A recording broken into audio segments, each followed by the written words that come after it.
ang mga kwento ng pag-ibig, kwento ng buhay at kwento ng pag-asa dito sa Barangay Love Stories. Love Stories.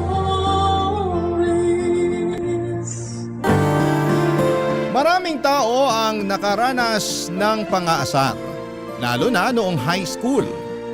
Ngunit mahalaga na tandaan natin na malaki ang pagkakaiba ng asaran at pambubuli na maaaring makasira ng pagkatao.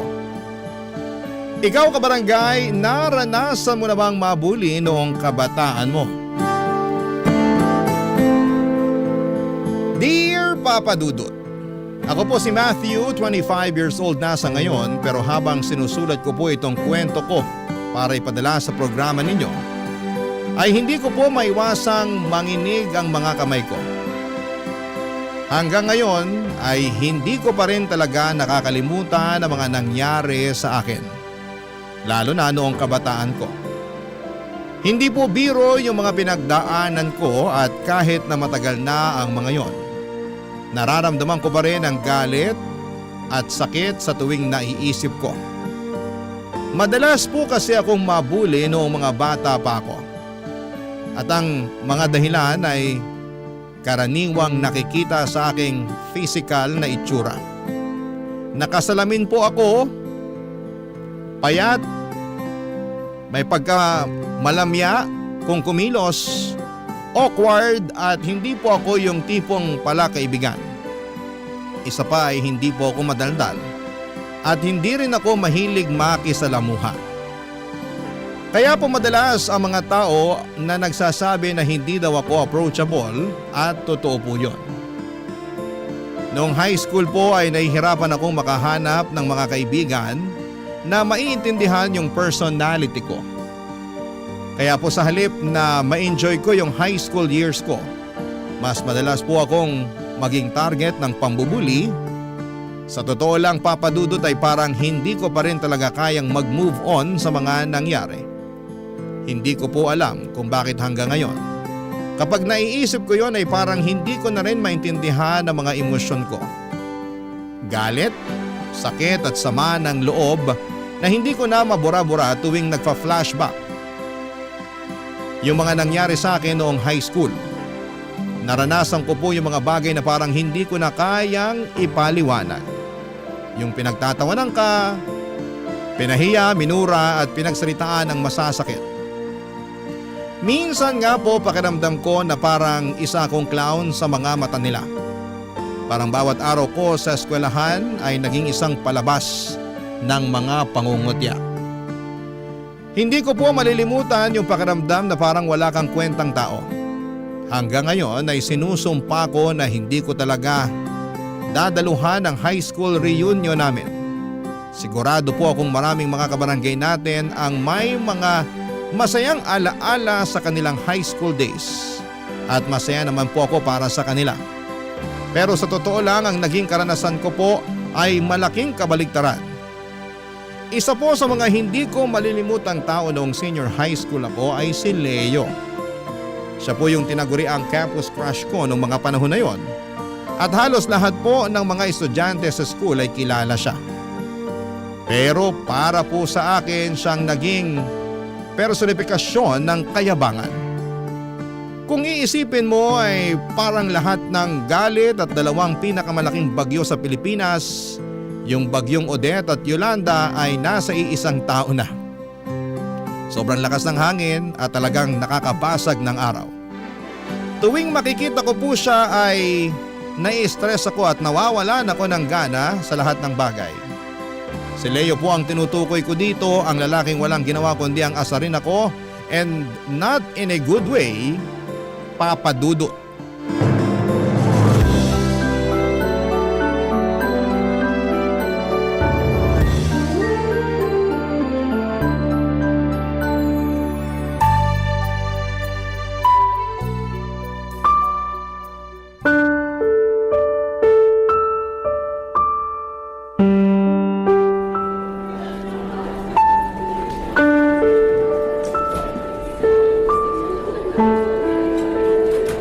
Hi nerd!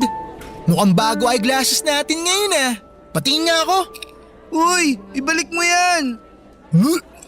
Muntik ako masuka sa pagkahilo ah. Grabe naman to. Sumakit ulo ko sa salamin mo. Sino ba kasing nagsabi sa'yo na suotin mo yan? Nice, tumatapang ka na ata ngayon ah. Basagin ko kaya tong salamin mo. Gusto mo? Wag! Hindi ako nakakakita pag wala niyan. Ano kaya kung lagyan ko ng konting bangas? Gasgasan ko lang ng konti. Konti lang naman eh. Ano sa palagay mo, nerd? Leo, parang awa mo na. Talagang kailangan ko yan. Ibalik mo na yan sa akin. Guluhin mo na lahat, wag lang yung eyeglasses ko. Sabi mo eh. Ano yan, ha? Uy, math notebook ko yan. Nandyan lahat ng importanteng notes at homework ko. Ang OA mo naman. Mag-relax ka nga. Titignan ko lang naman tong notebook mo eh. Ano kayang pwede kong gawin dito? Leo, ibalik mo na sa akin glasses at notebook ko, please. Oo, babalik ko rin tong mga to sa'yo. Pero bibigyan muna kita ng souvenir. Isang remembrance na hindi mo makakalimutan. Oh, yan na yung notebook mo. Kunin mo na rin tong salamin mo. Sobrang taas ng grado nito. Alam mo, mabuti pa kumuha ka ng PWD ID. Siguradong bibigyan ka nila. Parang mabubulag ka na eh. Yung notes ko. Tignan mo tong ginawa mo. Isusulat ko na naman lahat ng nakalagay dito sa pinunit mo. Tapos, yung eyeglasses ko. Ang dami ng gasgas. Hoy nerd, nagre-reklamo ka? Hindi, pero kasi… Yan, mabuti yung ganyan. Uy, 15 minutes na lang pala magla-lunch na. Ha? Bingi ka ba? Sabi ko magla-lunch na. Akin na allowance mo. Bibili ako ng yosi at kwek-kwek. Pero, ito na lang yung natitirang pera ko, Leo. Allowance ko na to ng 1 linggo. Hoy nerd, ibibigay mo ba sa akin o hindi? Naiinip na ako ha. Leo, baka pwede naman natin pag-usapan to. Ikaw pinaiinit mo yung ulo ko eh. Akin na nga yung bag mo. Tingnan nga natin. Saan ba yung mga ano rito? Sa wallet mo. Uy! Bingo! Jackpot ako rito. Dami mong pera, nerd ah. Tiba-tiba na naman ako nito. Hoy, ba't ang dami mong pera? Magnanakaw ka no? Nag-out of town sina Mami at Daddy. Good for 1 week na yan. Parang awa mo na, Leo. Wag yung allowance ko. Umalis sila tapos iniwanan ka lang ng allowance. Cute mo naman. Pabili ka na rin ng diaper at gatas sa mga magulang mo pagbalik nila. Napakawala mong kwenta. Leo, yung allowance ko. Please, ibalik mo na lang sa akin. Alam mo, dami mo sinasabi. Kanina pa ako naaasar sa'yo ha. Aray ko. Ang sakit, Leo, yung pa ako. Parang awa mo na. Alam mo, tanggi ka ng tanggi. Kanina pa ako napipikon sa'yo eh. Ito tatandaan mo, nerd ha. Makinig kang mabuti. Gagawin kitang alila hanggang makagraduate tayo ng high school. At pag sinuwerte ako at pareho tayo ng college na papasukan, pinapangako ko sa'yo na gagawin din kitang alila doon. Naiintindihan mo? Oo na. Nagmamakaawa ako. Huwag mo nang tapakan yung pa ako, please. Buti yung ganyan, nagkakaintindihan tayo. Hindi ka naman pala bobo. Ikaw naman kasi, pinapahirapan mo pa ako.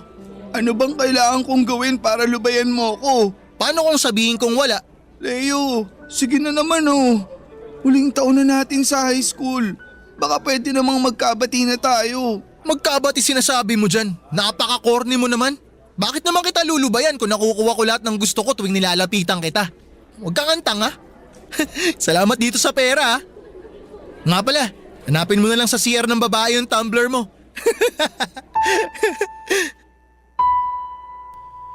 Hindi ko po makakalimutan na pagkatapos kunin ni Leo yung allowance ko ay nakiusap ako sa kantin ng school kung pwedeng ilista na lang muna yung lunch na bibilhin ko. Tapos ay babayaran ko na lamang sila pag nakauwi na sina Mommy at Daddy. Maaring hindi siya big deal para sa karamihan pero ang bigat ng pakiramdam ko nang gawin ko yon. Parang wala na akong ibang choice kundi ang manghingi ng awa dahil wala akong sapat na pera. Wala po kong sinabihan tungkol sa pambubuli na naranasan ko kay Leo. Siguro'y dahil sa takot na baka lalo pa akong gawing biro o pagtawanan.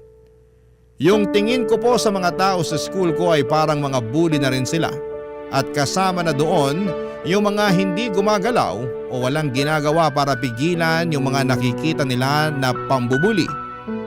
Para po sa akin, yung mga nananahimik lang at tinitignan yung mga nabubuli ay kasing sama din ng mga nambubuli. Kaya po tahimik na lamang akong nagtiis dahil wala rin naman akong nakitang makakatulong sa akin. Pakiramdam ko po sa eskwelahang yon nagsimula ang depression at anxiety ko. Habang tumatagal ay nararamdaman ko na parang may bigat na bumabalot sa akin. Wala na ako ibang iniisip na mga panahong yon kundi ang makagraduate at makaalis sa lugar na yon. Yun lang po ang naging goal ko. At yun lang po ang pinangahawakan ko para magpatuloy. Ubos na ang pasensya ko para sa paaralang yon at sa mga tao doon. At para bang nauubos na lahat ng lakas ko. Hindi ko po alam kung paano ko pa natitiis lahat ng yon pero somehow ay natiis ko. Bawat araw parang isang malaking pasakit na lamang ang magising at pumasok sa school na yon. Isang araw ay hindi ko po makakalimutan. Final grading period na yon at sobrang importante ng grading period na yon kasi dito po nakasalalay kung makakagraduate ka o hindi. At sa grading period na yon ay may project po ako sa science na sobrang pinaghirapan at pinagpuyatan ko. Isang model ng solar system. Pinagtuunan ko po ng oras at lakas yon. Kasi alam ko pong malaking bahagi ng final grade ko yon papadudot. Pero noong nag-break time po kami ay iniwan ko yung project ko sa ilalim ng armchair ko at naisip ko po siguro na safe na nandun yun. Pero pagbalik ko, after 10 minutes galing ng kantin ay laking gulat ko na sira-sira na yung project ko. Nagkalat na sa sahig lahat ng planets ng solar system ko. Walang awa talagang sinira lahat ng pinaghirapan ko. At syempre iisang tao lang po ang pwedeng gumawa ng ganon. Si Leo. Hindi ko na po nakayanan at naramdaman ko na talaga na nasagad na ang pasensya ko. Noong hinanap ko si Leo nakita ko siya at nagtatago sa likuran ng school na nagyoyosi. Hindi ko na pinalampas ang pagkakataon na yon at dali-dali ko siyang sinugod at kinumpronta papadudot.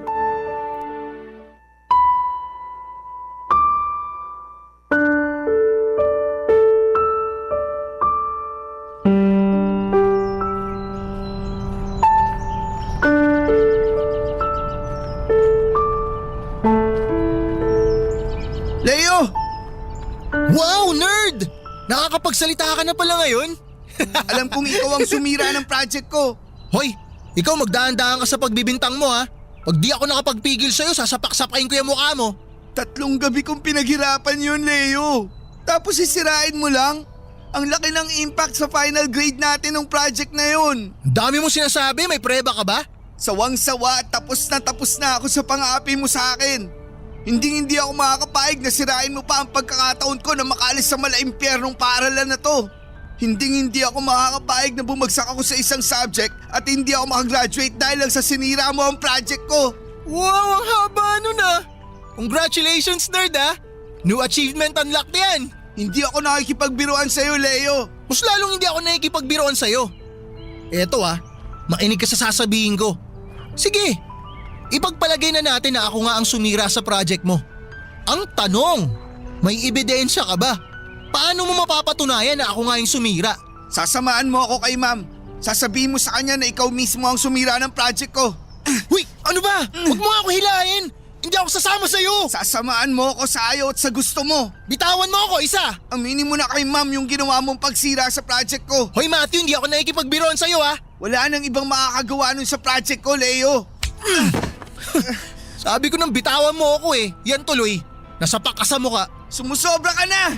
Wala akong ginawang masama sa'yo para tatuin mo ako ng ganito. Masyado ka naman maramdamin. Hindi naman malakas yung sapak ko sa'yo ah. Ginawa ko ang lahat ng gusto mong gawin ko, Leo. Hindi pa ba sapat yun, ha? Bakit ang init-init ng dugo mo sa akin? Masyado ka kasing lampa. Napaka-weirdo mo. Loser ka pa. Bading!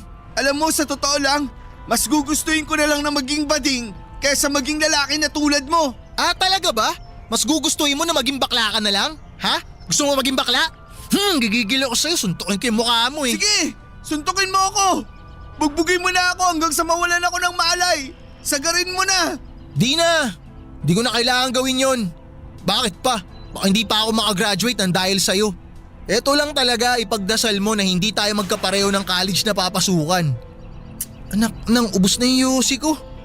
Hoy nerd, pahing pera. Kung nag-aagawa mo akong utos-utusan dati, ibahin mo na ang sitwasyon ngayon. Kasi hindi na ako natatakot sa'yo.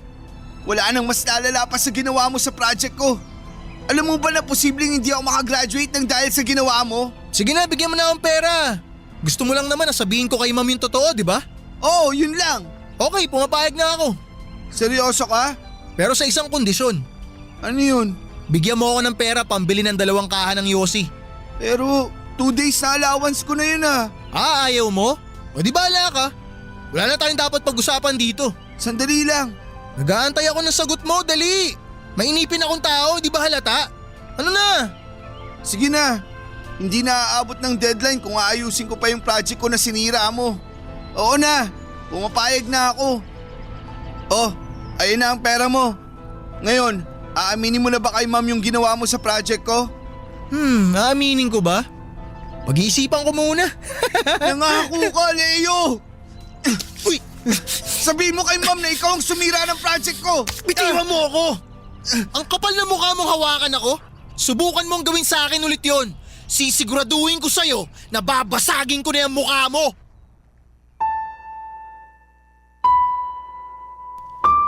Noong araw na yon, Papa Dudut, ay kinausap ko na lamang ang teacher namin at humingi ng extension para sa deadline ng project namin.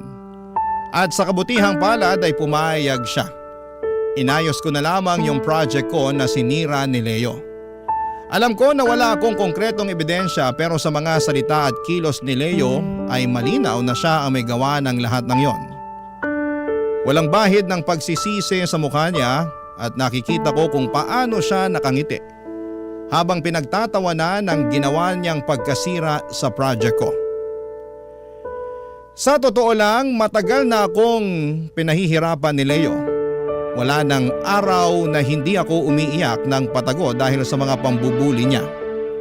Nandyan siya araw-araw, tinutokso at binubulyaw ako sa harapan ng ibang tao. Palaging pinaparamdam sa akin ni Leo na kinakamuhian niya ako. At wala akong matandaan kahit na isang bagay na ginawa ko sa kanya para maltratuhin niya ako ng ganon katindi. Lumipas ang ilang buwan at sa wakas nakagraduate din kami ng high school. Nang mga panahong yon ay naiisip ko na lamang na sa wakas ay matatapos na rin lahat ng hirap na pinagdadaanan ko sa school na yon. Gaya nga ng sinabi ko dati ay hindi na ako nag-abala na mag-attend ng graduation. Nanatili ako sa bahay at nag-relax, nanood ng paborito kong movies. Inisip ko na lamang na mas mabuti na yon para sa akin, dinahilan ko kay mommy at daddy na may sakit ako ng mga panahong yon. Sa kabutihang palad ay pumayag sila at naintindihan naman nila ako nang maayos kong ipaliwanag na wala na akong obligasyon sa eskwelahan at pwede ko namang kunin ang diploma at school records ko 1 linggo pagkatapos ng graduation. Hindi ko pinagsisihan na hindi ako dumalo sa graduation. Siguro marami sa ating mga kabarangay ang iisipin na sayang naman. O dapat dumalo na ako kasi last day na yon. Pero hindi. Hindi ko talaga pinagsisihan ang ginawa kong yon. Para sa akin ay yun na rin ang pinakamagandang desisyon. Ang hindi makadalo sa graduation ay ang paraan ko ng pagpapakita sa lahat ng nasa school na wala silang halaga para sa akin. Ayoko maging bahagi ng isang lugar na puno ng kaplastikan, puno ng galit at puot. Kaya't pinili kong huwag makisama at kung mararanasan nyo lang ang mga pinagdaanan ko noon, maintindihan ninyo kung saan ako nanggagaling, Papa Dudut. Barangay Love Stories. Barangay Love Stories. Dumaan ng ilang buwan at dumating na ang oras na kailangan ko nang mag-enroll sa kolehiyo. Malapit na ang pagsisimula ng isang bagong kabanata ng buhay ko. At sa kabila ng excitement ay may mga desisyon akong kailangang pag-isipan ng mabuti. Napagtanto ko na mas mabuti kung dito na lamang ako sa probinsya. May sarili kaming bahay dito at mas mababa ang magiging gastos ko. Wala na kaming babayarang upa at mas makakatipid pa. Bukod pa doon ay parang mas komportable at masaya akong manatili sa lugar kung saan ako lumaki. Naintindihan naman ng mga magulang ko ang desisyon ko at nirespeto nila ito. Ramdam ko ang kanilang suporta at pagmamahal. Kaya't mas naging magaan ang kalooban ko. Sa isip ko ay sigurado akong si Leo ay magka-college sa ibang lugar. Karamihan kasi sa mga naninirahan sa probinsya namin, lalo na ang mga magsisimula na sa kolehiyo ay lumuluwas papunta ng syudad para mag-aral. Kaya't iniisip ko na doon din siya maghahasik ng kanyang lagim. Kaya naman mas pinili kong manatili sa probinsya at naramdaman ko na magiging okay ako sa desisyon ko. Nag-enroll ako sa kursong Bachelor of Arts in Journalism at mahilig kasi akong magsulat. Ang pagsusulat na naging outlet ko para mailabas sa mga saloobin ko at magsimula ng panibagong paglalakbay. Ito ang naging escape ko mula sa mga ingay at gulo ng mundo. Kaya't walang alinlangan, ito ang pinili kong kurso. Laking excitement ko nang dumating ang araw ng pasukan, Papa Dudut. Para sa akin ay parang isang malaking hakbang patungo sa bagong buhay yon. Isang pagkakataon na makapagsimula sa isang paaralan na puno ng bagong tao. At higit sa lahat ay wala nang manghuhusga at mga api sa akin sa bago kong eskwelahan.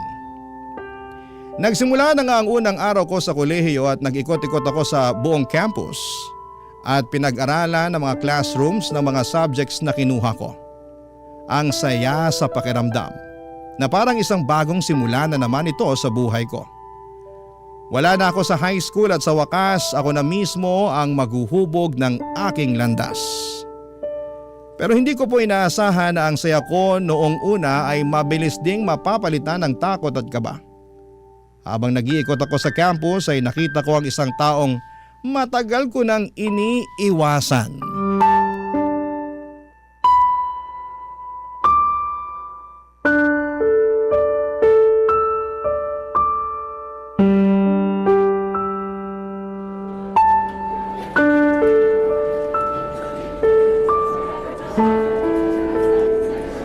Uy! Nerd! Ba't nandito ka? Leo? Anong ginagawa mo dito? Dito ako mag-aaral, bakit? Di ba obvious? Para ka naman tatanga-tanga. Nasa college ka nang, slow mo pa. Ano ba yung utak mo? Leo, please. Ayoko ng gulo. Teka, saan ka pupunta? Dito ka lang. Di pa nga tayo nakakapag-bonding eh. Leo, nananahimik na ako. Gusto ko nang kalimutan lahat ng nangyari nung high school. Eh paano yan, nerd? Ayoko pang manahimik eh. Mukhang nanginginig yung kamay mo, nerd ah. Ha? Wakan ko nga. Lamig ah. Anong ginagawa mo? Bitiwan mo kamay ko. Leo, aray ko. Please, nasasaktan ako. Aray! Alam mo, napakaganda ng araw na to. Bakit? Kasi napakaswerte ko. Pareho tayo ng college na papasukan. Paano ba yan, nerd? Hawak na naman kita sa liig. Hindi na ako makakapahig na api-apiin mo pa ako. Bakit? May magagawa ka ba? Kung yung dating Matthew hindi ka nagawang isumbong sa mga teacher at sa principal, pues ngayon, ibahin mo na ako. Passionate ako sa kursong kinuha ko at hindi ako makakapayag na isang katulad mo ang sisira sa college life ko. At hindi na rin ako magdadalawang isip na isumbong ka sa mga magulang ko. Sumbongero ka pala eh. Walang masama sa pagsusumbong, Leo. Alam mo, kung tutusin, dapat matagal na kitang isinuplong eh. Pero hindi ko nagawa yun kasi akala ko dati isang sign of weakness at ikakasira ng pride ko kapag nagsumbong ako. Pero hindi. Nagkamali ako. Napagtanto ko na hindi kabawasan sa pagkatao ko ang pagsusumbong. Lalo na sa mga taong katulad mo na wala nang ibang ginawa kung hindi ang pahirapan ako. Pinagsasabi mo. Eh kanina nga nanginginig yung kamay mo, ang lamig-lamig pa nung hinawakan ko. Pero alam mo, nerd, pansin ko lang mas naging OA ka na ngayon. Hindi na ako magpapa-apekto sa'yo, Leo. Hindi na ako magpapadala sa mga laro mo. Anong laro sinasabi mo? Para kang tanga. Hoy, alam mo kung anong kaya kong gawin. Huwag mo akong susubukan. Alam ko rin kung gaano ka kababaw. Yung pangapi mo sa akin, yun na lang ang paraan mo para magmukhang malakas ka sa mata ng ibang tao. Pero deep inside, duwag ka. Alam ko may mga insecurities kang tinatago kaya ka nagkakaganyan. Anong alam mo may tinatago ako? Pinagsasabi mo dyan. Hoy, may alam ka? Ano alam mo? Bakit? May kailangan ba ako malaman, ha? Hoy, itiko mo yung bunganga mo ha. Kundi palulunukin kita ng bato. Sige, subukan mo. Subukan mong gawin sa akin yan. At sinisiguro ko at pinapangako ko sa'yo na hindi ka magtatagal ng 1 week sa college. Ang lakas ng loob mo na pagbantaan ako. Hoy, isa kang malaking buwisit sa buhay ko. Yung ka lang sa akin. Wala kang magagawang iba. Di mo ko kayang kantiin. Buwisit ka rin sa buhay ko. Umalis ka na. Sige, magtapang-tapangan ka ngayon. Pagbibigyan kita. Pero hindi pa tayo tapos. Babalikan kita at sisirain ko yung buhay mo dito. Hindi mo na ako matatakot. Simula sa araw na to, lalabanan na kita. Tandaan mo yan.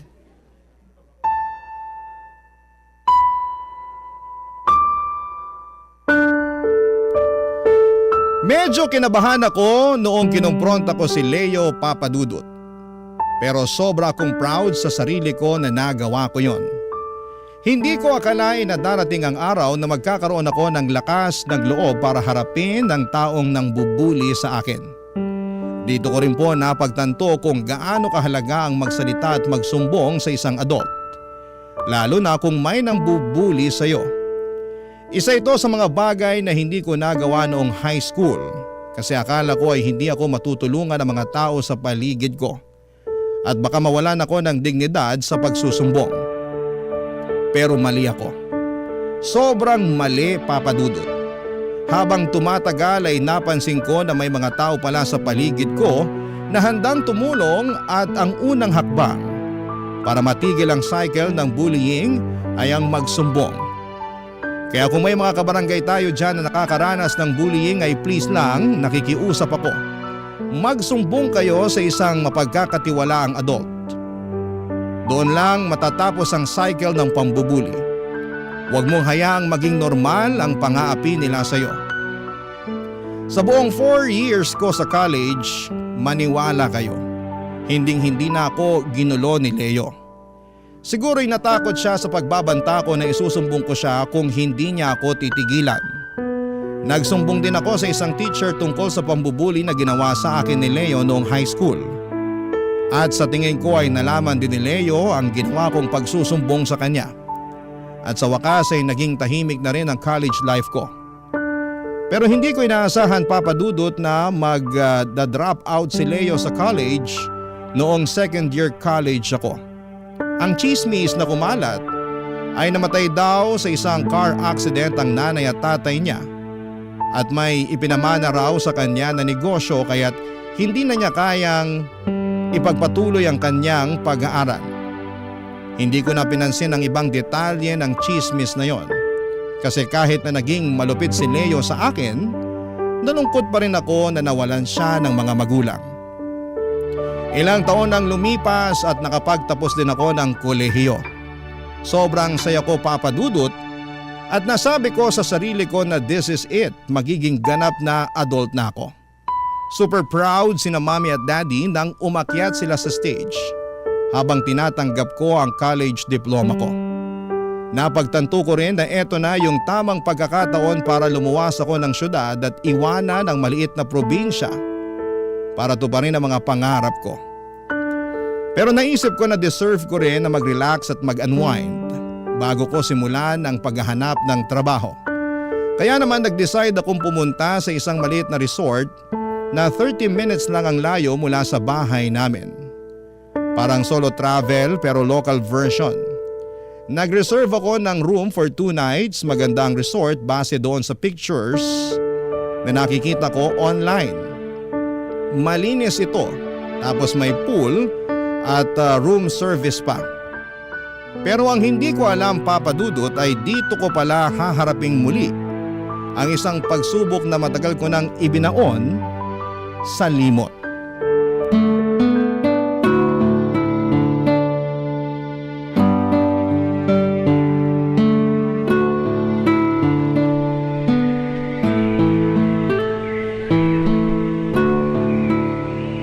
Ano bang klaseng resort to? Hindi man lang inayos yung room ko. Lagpas na sa check-in time Sir, pasensya na po talaga kayo sa abala. Kulang po kasi kami sa staff ngayon eh. Tsaka… Leo? Nerd? Anong ginagawa mo dito? Ito na ba yung business na ipinamana sa'yo ng parents mo? Bakit mo na itanong? Tsaka paano mo nalaman yan? Isa ka rin ba sa mga tao sa school na pinagchismisan ako nung namatay yung mga magulang ko? Hindi. Narinig ko lang yung balitang yan galing sa mga classmates mo. Pero hindi kita pinagchismisan. Nga pala, I'm so sorry for your loss. Alam ko hindi naging maganda ang past natin. Pero gusto ko lang sabihin sa'yo na hindi mo pa rin deserve yung nangyari sa'yo. Hindi ko kailangan ng awa at pakikiramay mo. Leo naman, matagal na panahon na ang nakalipas. Sa palagay ko, oras na rin para kalimutan natin lahat na nangyari. Akala mo ba nakalimutan ko na yung ginawa mong pagsusumbong sa akin dun sa isang professor natin nung college? Hayop ka. Muntik na ako mapahamak dun Ginawa ko lang naman yun kasi ayoko na nasaktan mo pa ako. Leo, please, ibaon na natin sa limot lahat ng mga nangyari. Ibaon sa limot. Napaka-corny mo talaga. Tanga. Umaasa ka sa wala. Ikaw tong may ginawang mali sa akin tapos ngayon gusto mo kalimutan ko na lang yung ginawa mong pagsusumbong? Ano ako, hilo? Gusto mo ba na isa-isayin ko yung ginawa mong pang-api sa akin? Ang kapal na mukha mo para palabasin na ikaw yung biktima. Ako yung inapi at tinapaktapakan mo ng ilang taon, Leo. Ako tong nagkaroon ng anxiety at depression nang dahil sa lahat ng kawalangian na ginawa mo sa akin. Tapos ngayon, gusto mong palabasin na ikaw tong ginawan ko ng masama? Ibang klase ka rin ano? So ano to? Pumunta ka rito para sumbatan ako sa lahat ng mga nagawa ko sa'yo? Ano? Pambihira. Hindi ko nga alam na ikaw pala ang may-ari ng resort na to eh. O ngayon alam mo na ako may-ari nitong resort. Kumusta, Matthew? Ano yung pakiramdam na nakapagtapos ka nga ng pag-aaral pero mas mataas pa rin yung narating ko sa'yo? Paano mo naman nalaman na nakapagtapos na ako ng pag-aaral? Ini-stalk mo ba yung social media account ko? Ang kapal na mukha mo. Lakas din ang tama mo talaga no? Marami akong kakilala sa school na yun. Alam mo, walang magandang patutunguhan tong usapan na to eh. Kung hindi ako welcome sa resort mo, maghanap na lang ako ng iba kong tutuluyan. Sige na. Hoy lang pa! Teka, diyan ka lang! Bakit? Nabayaran mo na yung booking mo rito. Baka mamaya bigyan mo kami ng negative na review sa site namin Hindi ako ganong klaseng tao, Leo. Wala akong tiwala sa pagmumukha mong yan. Balak mo ba talagang insultuhin ako ng paulit-ulit hanggang sa mawalan ako ng pasensya sa'yo? Hinahanda na ng staff namin yung kwarto mo. Antayin mo na, hindi magtatagal yun. Pero kung aapi-apiin mo lang ako dito hanggang sa mag-checkout ako, wag na lang. Maghahanap na lang ako ng ibang resort na matutuluyan. Hoy, nerd! Makinig ka Kung uupakan man kita, hindi ko gagawin yun sa sarili kong resort. Ano ako, tanga? Huwag mo ko ipares sa'yo. Ayokong mareklamo ng mga tao dito dahil lang nakita nila na inaapi ko yung isang tangang katulad mo. Kaya pala. Anong kaya pala? Kaya pala kulang ka sa tao. Walang gustong mamasukan dito kasi alam nila kung gaano kaitim yung budhi mo. Sira ulo ka! Gusto mo talaga atang paputukin ko yung uso mo eh. Ano, sasaktan mo ako? Wala na tayo sa high school, Leo. Kung dati pagsusumbong lang sa teachers ang kaya kong gawin, pues ngayon pwedeng kitang ipablatter. O di kaya ipa-aresto. Kaya kung ako sa'yo, pag-iisipan ko na mabuti ang binabalak mong gawin sa akin. Hello? Okay, copy. Oh, eto yung susi. Okay na raw yung kwarto mo. Alam mo kung ano ang nakakalungkot? Matagal na panahon na ang nakalipas. At handa na akong kalimutan lahat ng mga nangyari sa atin noon. Pero mukhang hindi ka na talaga magbabago, Leo. Kung tutusin, mas lalo lang ako naaawa sa'yo. Hindi ko lubos inakala na yung resort pala na yon ay negosyo ng mga magulang ni Leo na ipinamana sa kanya. Sobra akong nabigla kasi sa dami ng resorts na pwede kong puntahan ay doon pa talaga ako napadpad sa resort ni Leo. Pero naisip ko rin na maliit lang naman ang probinsya namin. Kaya hindi nakapagtataka kung nagkakasalubong ang mga tao doon. Sa totoo lang, noong araw na yon ay gustong-gusto ko talagang umalis sa resort kasi bumalik lahat ng sakit na dulot sa akin ni Leo.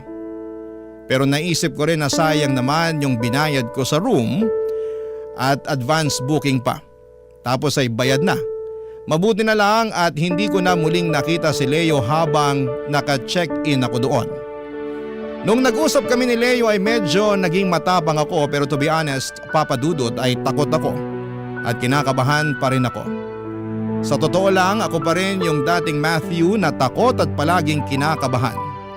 Pero masasabi ko na lang talaga na nagiging expert na ako sa mga pagpapanggap na wala akong kinakatakutan. Pero effective naman, hindi ba? Kasi kahit papaano ay tinanda na ako ni Leo noong pagkatapos kong mag-check-in. Inisip ko na lamang na pagkatapos ng bakasyon ay pupunta na ako ng syudad at doon ko na talaga sisimulan ang bagong buhay ko. Tulad ng plano ko, 2 linggo pagkatapos ng bakasyon ay pumunta na ako sa syudad. Ang unang plano ko sana ay mag-apply sana as field reporter, pero nung nalaman ko yung sahod na inoffer sa akin ay hindi ko na tinanggap. Kaya naghanap na ako ng ibang trabaho. Eventually nakapasok ako bilang HR sa isang call center. Maganda naman po yung benefits at sakto naman ang sahod sa cost of living ko. Kaya tinanggap ko na. Masaya ako kasi kahit papaano ay natutulungan ako ng trabaho ko na mawala yung pagiging mahiyain ko. Kailangan ko kasi mag-interview ng mga call center applicants. 1 taon na ang lumipas at kahit papaano ay satisfied pa rin ako sa trabaho ko dahil meron pong salary increase. Nung una, tandang-tanda ko pa yung sinabi ko sa sarili ko na kukuha ko ng trabaho na related sa kursong tinapos ko.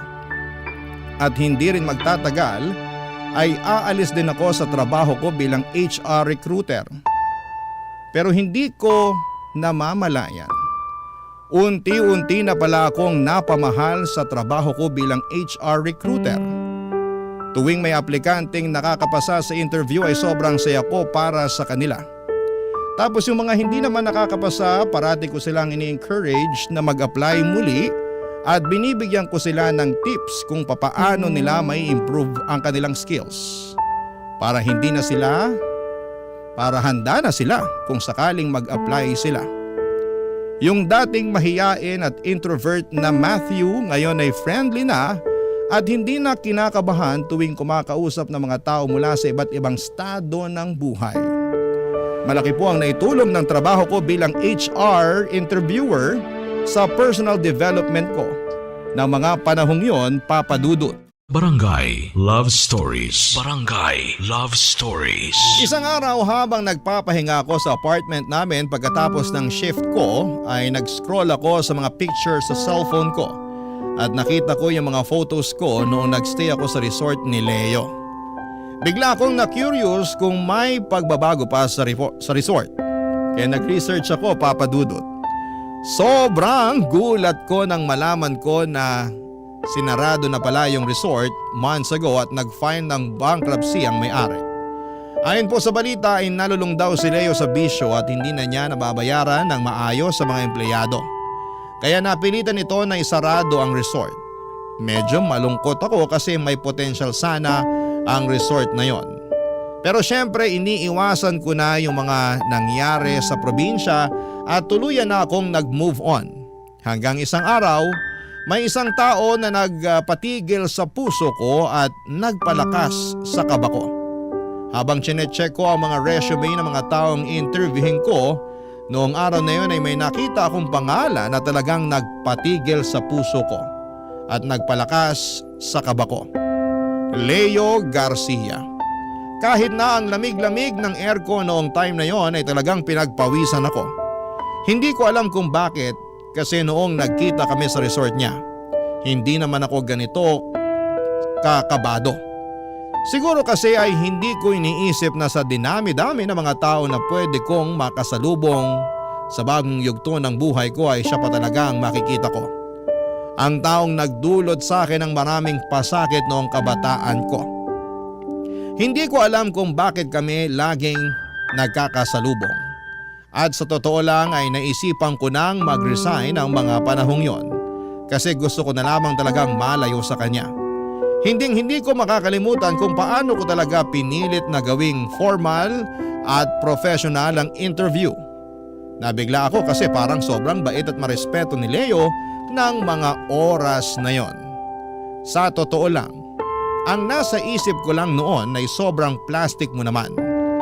Pero syempre ginawa ko pa rin ang maayos ang trabaho ko.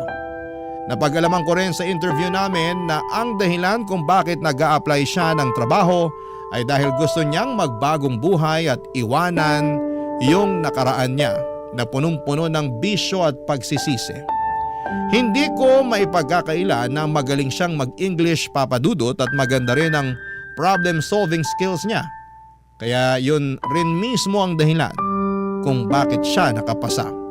Nang makapasa siya, kinongratulate ko siya, nag-goodbye ako at dali-dali akong lumabas ng interview room. Lunch break ko na rin noon at siya na ang huling aplikante ko bago mag-lunch break. Hindi ko inakalang pagkatapos ng interview ay magtatangka pa siyang kausapin ako ulit, Papa Dudut.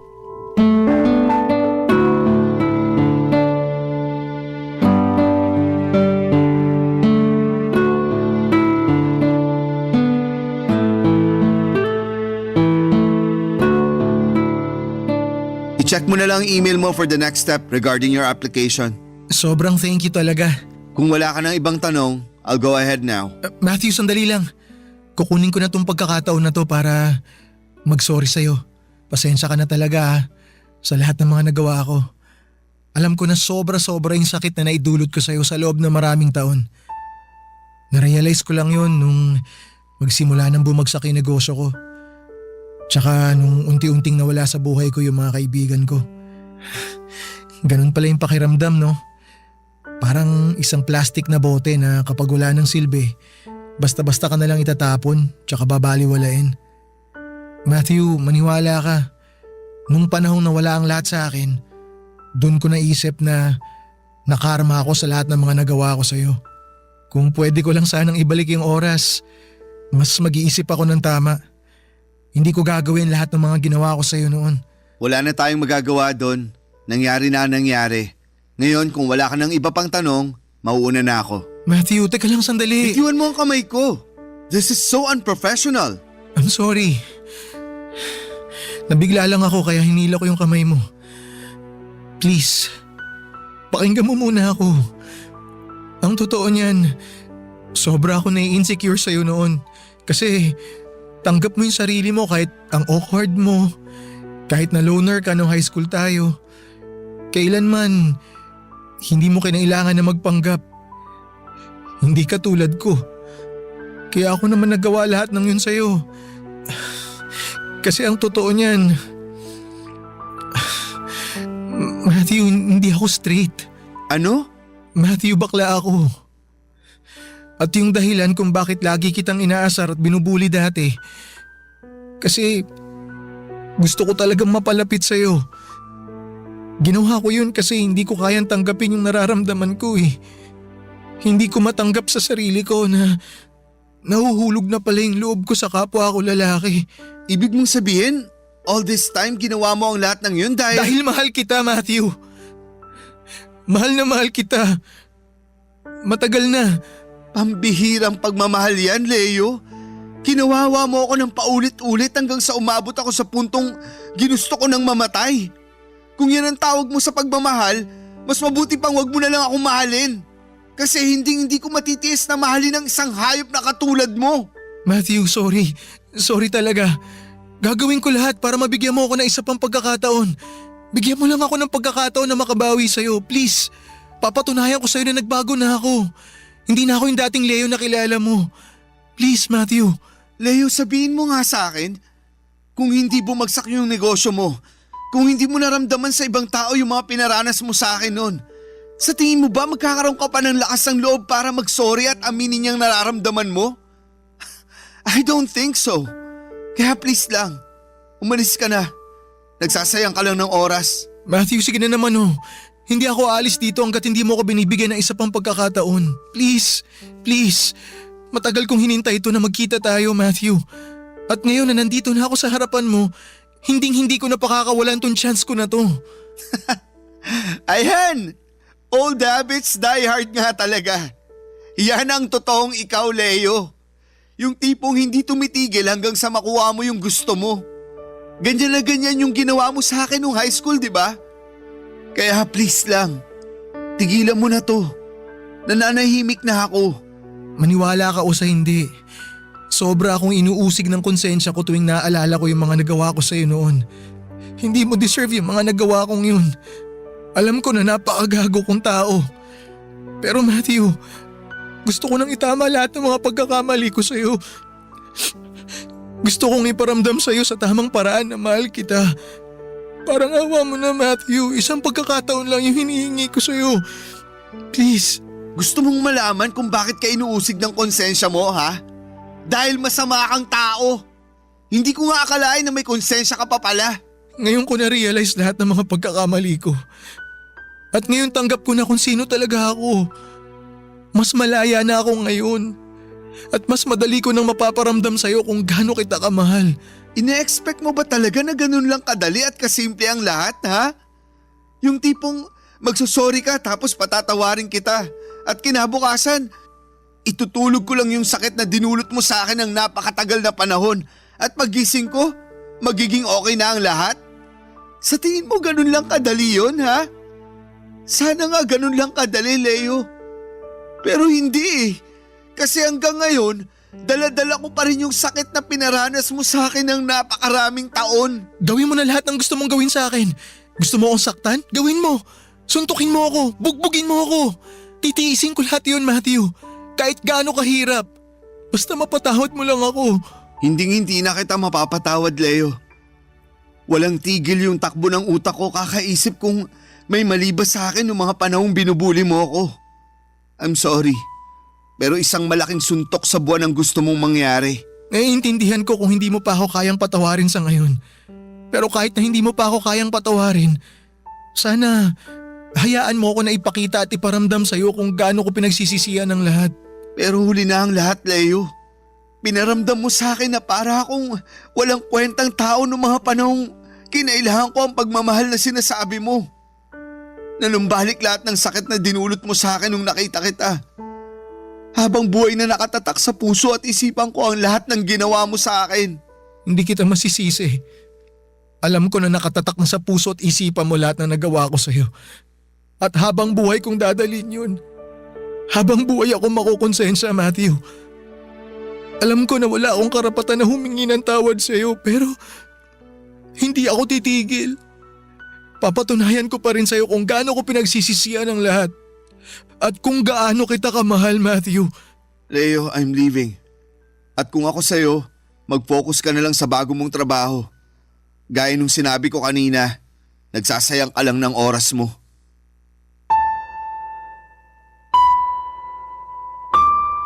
Sobra po akong nawindang at nagulat sa lahat ng mga sinabi ni Leo sa akin, Papa Dudut. Mabuti na lang po at nasa cafeteria lahat ng empleyado para mag-lunch noong time na nangyari yung sagutan namin ni Leo. Hindi ko po may paliwanag yung nararamdaman ko pagkatapos ng araw na yon. Yung high school bully ko na sobrang nagpahirap sa akin, ngayon ay nagmamakaawa na para patawarin ko siya. Pero bakit ganon? Parang wala akong nararamdaman na kahit na kaunting satisfaction. Kasi hindi ba yun naman ang pinapangarap ng lahat na humingi ng tawad yung taong gumawa sa kanila ng pagkakamali? Pero bakit ganon? Naramdaman ko na paunti-unti nang lumalambot ang puso ko kay Leo ng mga sandaling yon.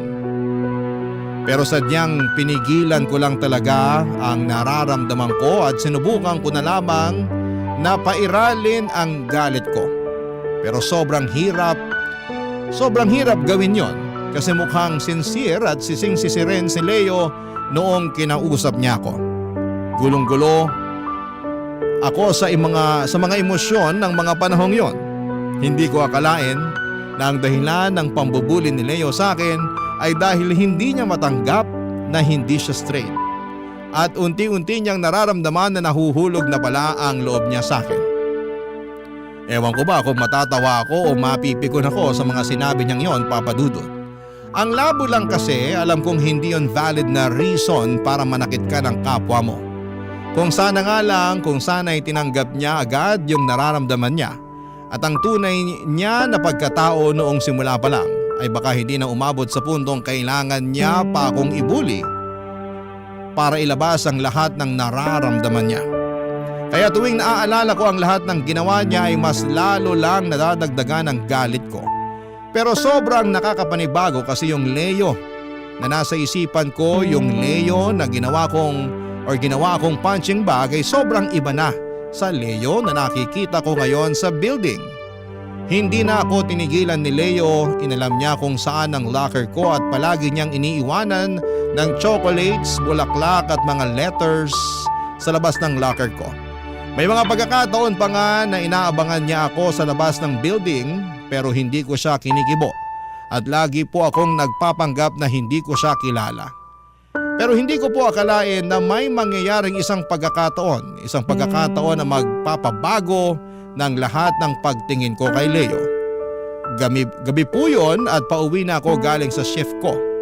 Nang mga time na yon ay kausap ko yung manager ko sa cellphone habang naghihintay ako ng bus sa likod ng building namin. Habang si Leo naman, ng gabing yon ay nasa tapat ng kinakatayuan ko.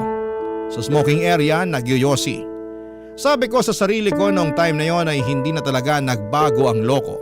Sunog baga pa rin hanggang ngayon. Napansin ko na tinititigan ako ni Leo at parang may balak siyang kausapin ako pagkatapos niyang magyosi. Pero iniiwasan ko na lamang siyang tignan. At nagdasal ako ng taimtim na sana ay may dumating ng bus para makauwi na ako.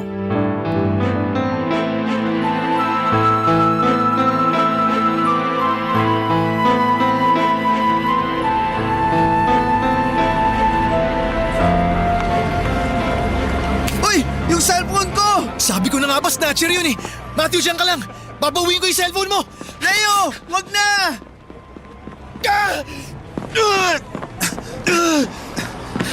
Leo! Matthew, sorry. Hindi ko nabawi yung cellphone mo. Hindi ko inaasahan na sasaksakin niya ako. Diyos ko, Leo! Yung braso mo! Ano ka ba? Konting galos lang to.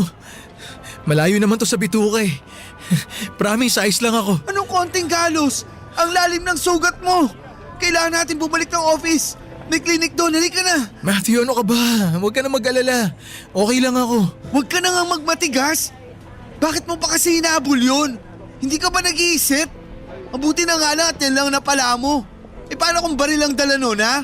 Paano kung nasaksak ka ng mokong na yun? Okay lang. At least mamamatay ako na may nagawa man lang akong isang mabuting bagay para sa'yo. Alam mo, loko ka rin eh.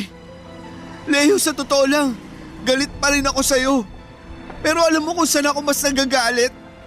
Mas nagagalit ako sa sarili ko. Kasi hindi ko maintindihan kung paano ako napagod at nasaktan ng napakatagal na panahon.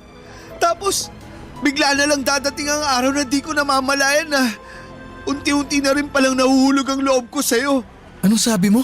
Napakatanga ko talaga. Bakit ko pa kasi sinabi yun? Hindi. Teka lang sandali. Gusto ko maging totoo ka sa akin. Matthew, ipaglalaban ko na to kung bibigyan mo lang ako ng go signal mo. Matagal ako nagsinungaling sa'yo. Nagpanggap ako. Pero gusto ko nang ayusin yun. Gusto ko nang itama to. Gusto ko nang maging totoo. At magsisimula ako sa'yo. Gusto ko iparamdam sa'yo kung gaano kita kamahal, Matthew.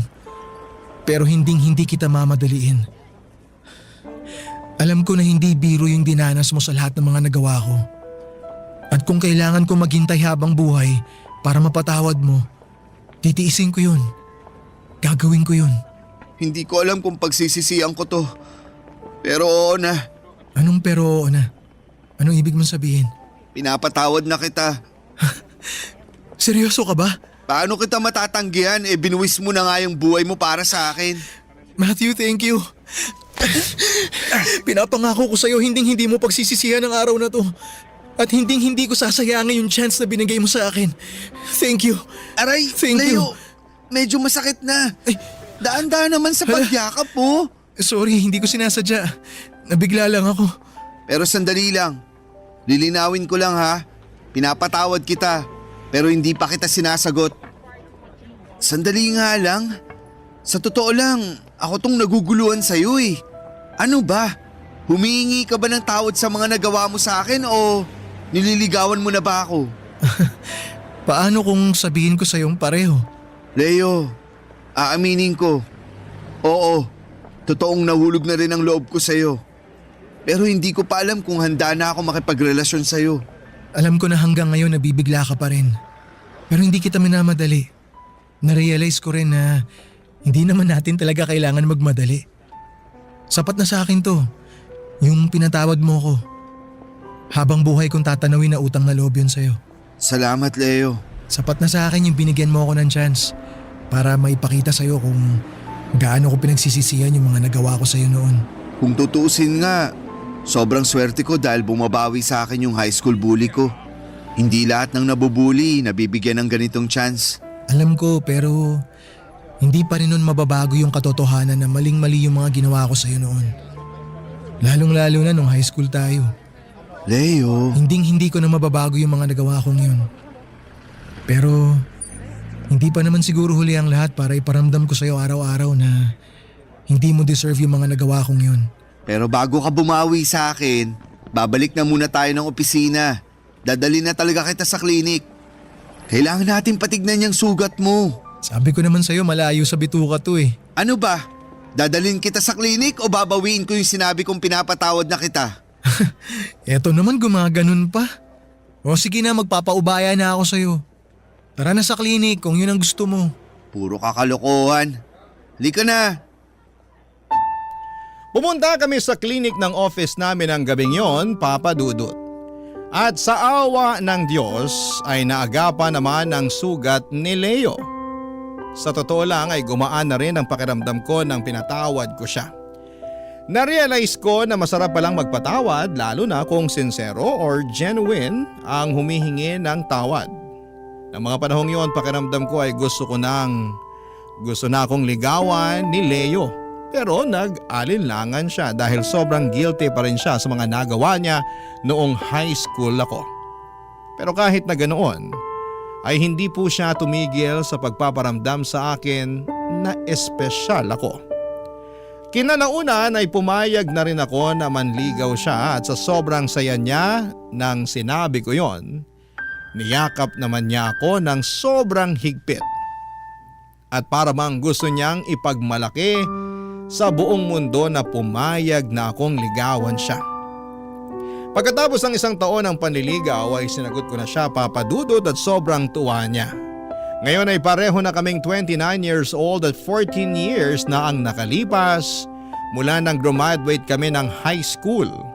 Aaminin ko na may mga trauma pa rin ako mula sa pambubuli ni Leo noong high school. Kaya hindi naging madali ang relasyon namin. Paminsan-minsan ay binabangungot ako at bigla na lamang akong sumisigaw. Pero hindi nagsawa si Leo na iparamdam sa akin na ligtas ako sa piling niya. At mas lalo kong napatunayan na talagang nagbago siya dahil paminsan-minsan ay nagpa-participate din siya sa mga anti-bullying campaigns. Madalas din siyang magbigay ng mga speech sa mga high school students tungkol sa trauma at epekto ng pambubuli. Sobrang proud ako sa laki ng pinagbago niya. Ngayon ay nagli-live-in na kami ni Leo. Pareho na kaming freelancer at masaya kami sa mga trabaho namin dahil may oras kami para sa isa't isa. Sobrang ironic ng buhay kasi dati ako tong minamanduhan ni Leo, pero ngayon ako na ang nagmamando sa kanya. Pero in a good way syempre. For example, tinutulungan ko siyang unti-unting tigilan yung pagyoyosi niya. Paminsan-minsan may mood swings siya kapag hindi siya nakakapagyosi. Pero hindi niya ako sinasaktan mula nang humingi siya ng tawad. Kapag bad mood siya, kumakain na lamang siya o di kaya ay naglilinis ng bahay. Ako naman, kapag hindi maganda ang mood ko, nilalambing ako kaagad ni Leo o binibilhan niya ako ng kung ano-ano. Tapos kung nagkakaroon kami ng hindi pagkakaintindihan o away, hindi siya pumapayag na matapos ang araw na hindi kami nagkakasundo at nagkakabati. Ibang-iba na siya kumpara noong 15 years old pa lamang kami. 7 years na kaming magkarelasyon ni Leo at sana'y tumagal pa ang relasyon namin, Papa Dudut. Sa mga kabarangay natin na currently in a relationship, sana'y maging matatag din po kayo ha. Maraming salamat din po sa inyo Papa Dudut dahil binigyan ninyo ako ng pagkakataon na ibahagi ang kwento ng buhay ko sa pamamagitan ng programa ninyo. Naging malaking tulong po ito para sa akin. Ang inyong forever, kapuso at kabarangay, Matthew. Ang tindi ng Barangay Love Stories na to Hindi mo aakalaing talaga, literal na plot twist ang ending. Eh ikaw, anong akala mong ending sana? I-share mo na yan sa aming comment section. Ang mga kwento ng pag-ibig, kwento ng buhay at kwento ng pag-asa dito sa Barangay Love Stories. Love Stories. May mga bagay sa sarili natin na hindi natin kayang tanggapin at aminin. Kaya bago pa tayo questionin at husgahan ng iba ay pinipilit po nating ibaon sa pinakamalalim na parte natin ang sikretong ito. Ikaw kabarangay, kaya mo bang ipagsigawan sa mundo ang sekreto mo? Dear Papa Dudut, ako nga pala si David, 35 years old, dating OFW at nagbalik na ako sa Pilipinas ngayong taon lamang. Hindi madali ang buhay OFW. Totoong mas malaki ang perang pwede kong kitain doon. Pero may ibang hila ang Pilipinas na hindi ko ipagpapalit kahit saang bansa man ako mapunta. Kaya nga after 10 years ng pakikipagsapalaran sa ibang bansa ay nagdesisyon akong umuwi na sa Pinas. Hindi lang para magbakasyon kundi para permanente nang tumira dito. Umuwi ako sa bahay ng nanay ko, siya at ang bunso kong kapatid na si Brian ang kasama ko sa bahay. Mas bata ng 10 taon si Brian sa akin. Pero kung pagiging mature lang at matalino ay alam kong mas lamang siya kesa sa akin. Wala na kaming tatay. Noong kasagsagan ng COVID ay binawian siya ng buhay. Hindi ako umuwi noon at maraming dahilan kung bakit. At habang pinagpapatuloy kong ilahad ang buhay ko rito sa Barangay Love Stories, maintindihan ninyo kung bakit ako lumayo noon, Papa Dudut.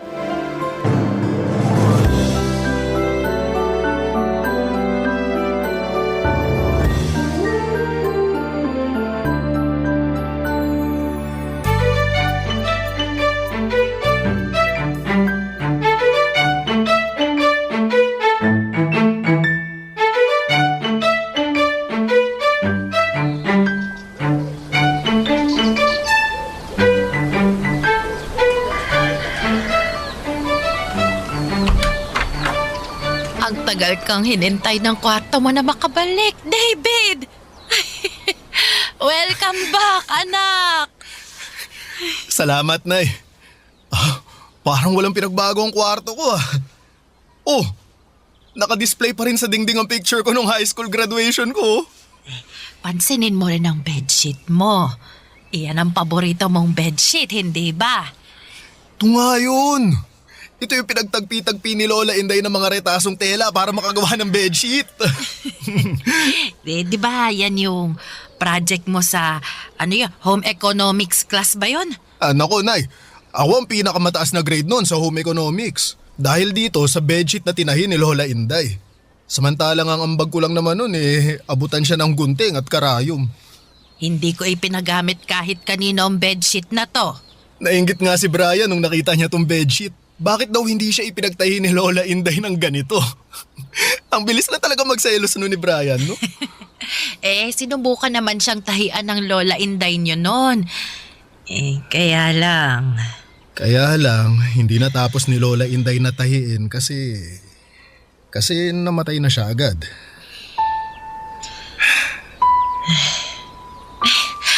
Huwag na nga nating pag-usapan yun. Naluluha na naman ako Dapat masaya lang tayo ngayon. Kasi nagbalik ka na. Ay, gusto mo bang imbitahan mamaya yung mga kaibigan mo para maghapunan kasama natin? Magluluto ako ng pritong tilapia at laing. Ay, baka umorder na rin ako ng cake pang himagas natin. Nay, kahit wag na muna natin silang imbitahin, may May ibang araw pa naman para makasama ko sila eh. Sa ngayon wala akong ibang gustong makasama kundi kayo ni Brian. Nasa na nga pala si Brian na eh. Ewan ko ba ron sa kapatid mo? Palagi na lang umaalis. Di naman nagsasabi kung saan pupunta. Baka nasa trabaho lang. Dito sa bahay nagtatrabaho ang kapatid mo. Computer lang ang kaharap nun palagi pag andito sa bahay. Ayun, nakakulong lagi sa kwarto. Bihira ko na nga makasabay yun sa pagkain. Kapag day off naman niya, laging umaalis. Uuwi na lang kapag alam niyang tulog na ako. Mukhang pinaghandaan niyo ang isusumbong niyo sa akin tungkol kay Brian ah. At ano naman ang isusumbong ni nanay sa akin, ha? Kuya David? Ohoy! Brian! Wow! Maskulado ka na! Naku, parang hindi na ikaw yung patpating binatilyo na iniwan ko nun ah. Lahat ng tao nagbabago. Pambihirang to, ang seryoso mo naman masyado. Dala ba yan ng inflation dito sa Pinas? Wala naman kasing dapat pagtawanan sa sitwasyon na to. Meron ba? Brian, wag ka na munang umalis mamaya, ha? Sabay-sabay na tayo ng Kuya David mo na maghapunan dito sa bahay. Gusto ko maghapunan sa labas eh. Lagi ka namang naghahapunan sa labas. Pumirmi ka naman kahit isang hapunan lang dito sa bahay. Kauuwi lang ng Kuya David mo, oh. Dapat lang naman na magkakasalo tayo mamaya. Para saan pa, Nay? Nasanay naman na tayong wala siya. Bakit kailangan pa nating i-adjust o baguhin yung mga nakasanayan natin dito sa bahay? Bakit hindi na lang siya yung mag-adjust sa nakasanayan natin? Brian, anak. Hindi. Wala namang problema kung gusto mong mag-dinner sa labas eh.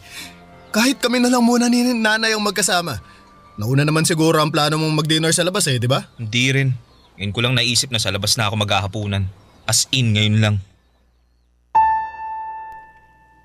Hindi naman ako tanga at ramdam ko ang pagiging cold at distant ni Brian sa akin. May hula naman ako kung bakit. Dahil siguro'y hindi na ako umuwi pa ng Pilipinas mula nung nag-ibang bansa ako ng biglaan. Hindi rin ako nagpaalam sa kanya noon. Walang nakakaalam ng plano ko kahit ang nanay ko mismo. Kaya siguro'y dinamdam ni Brian ang pag-alis ko, lalo't ako lang ang kakampi niya noon kapag pinagtutulungan siyang pagalitan ng mga magulang namin. Close po kaming dalawa ni Brian nung mga bata pa lamang kami. Naging parang mag-best friend pa nga kami noon. Lagi akong nasasangkot sa gulo kapag may nang titrip sa kanya. Naging dependent sa akin si Brian. Kaya naiintindihan ko siya kung nasaktan siya sa pag-alis ko. Lalo teenager pa lamang siya noon at may mga inaalam pang mga pagbabago sa sarili niya. At sa loob ng 10 taon ay hindi niya ako nakita o nakasama. Hindi rin kami nakapag-usap kahit sa tawag lang at ang pinaka masakit pa na ginawa ko sa kanya ay hindi ako umuwi ng Pinas. Noong namatay ang tatay namin dahil sa COVID. Pinayagan naman ako ng trabaho kung umuwi pero mas pinili kong hindi, Papa Dudut.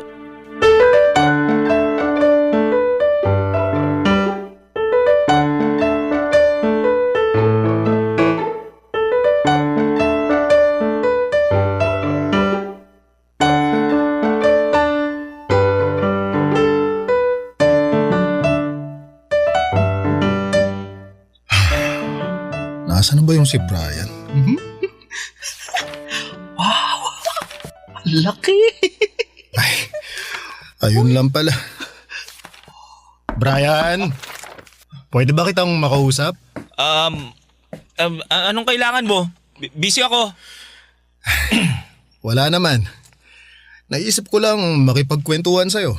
Para kasing ilang araw mo na akong iniiwasan eh. Lahat ng tao iniiwasan ko. Talaga ba? Dati naman gustong-gusto mong napapaligiran ng mga tao.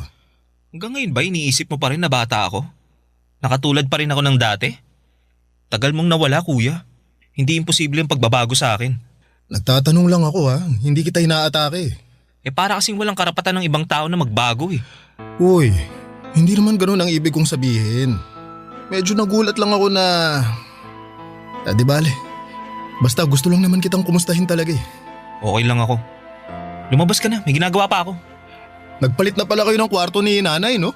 Matagal na. Pagkalibing ni tatay, nakipagpalit na si nanay ng kwarto sa akin. Masyado na raw tong malaki para sa kanya. O baka ayaw niya lang maalala masyado si tatay. Eh ikaw ba? Naalala mo pa rin si tatay? Ano ba yung pinagkakaabalahan mo ngayon? Tumatakbo ka pa rin ba tulad ng nauuso ngayon? Basketball? Anong mga movie pinapanood mo? Hindi ako tumatakbo at mas lalong hindi ako nagbabasketball. Pelikula? Wala akong hilig dyan. Alam mo naman yun, di ba? Oo, alam ko namang wala kang hilig manood ng pelikula noon. Pero naisip ko lang, sabi mo nga lahat nagbabago. Baka ngayon mahilig ka ng manood ng pelikula. Ayain ko sana kayo ni nanay na manood ng sine sa Sabado eh. Hindi ako pwede sa Sabado. Oo, kung hindi Sabado, sa Linggo o kahit kailan ka pwede. Wala pa naman akong balak maghanap ng trabaho ngayon kaya free ako kahit anong oras. Mas mabuti pa ako maghanap ka na lang ng trabaho para hindi ako lagi kinakausap mo. Kung ayaw mo manood ng sine, siguro naman, mahilig ka pa rin magbasa ng mga magazine?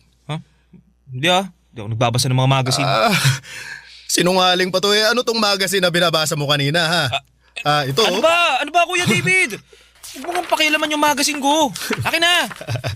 Hindi ako nakikipagbiruan ha. Teka. Brian. Hoy, ba't ka nagbabasa ng malalaswang magazine ha? Akin na nga yan. Huwag pakialam mo. Ano ba masama rito ha? Wala namang masama. Nasa tamang edad ka na para magbasa ng ganitong adult magazine. Yun naman pala Lumabas ka na nga. May gagawin pa ako. Teka. Bakit mga lalaking nakahubad ang meron dyan sa magazine na yan? Brian, bakla ka ba? Hindi ako bakla no. Nakalimutan ng kakilala ko yan sa coffee shop nung nagkita kami kanina. Babalik ko bukas. Pero bakit titig na titig ka kanina habang binabasa mo yung magazine na yan? Na-curious lang ako. Tsaka may matitino namang articles dito sa magazine na hindi puro kalaswaan ang ino-offer. Masyado ka lang mapanghusga. Ang tagal mo tumira sa ibang bansa pero di ka pa rin open-minded. Ay, alam mo Brian, wala namang masama kung bakla ka Alam mo kung ano yung masama? Yung nangingialam ka sa buhay ng iba. Pero bakla ka. Hindi nga ako bakla. Di nga. Di ka bakla? Sinabi na hindi ako bakla. Nagulat ako sa pagsigaw ni Brian.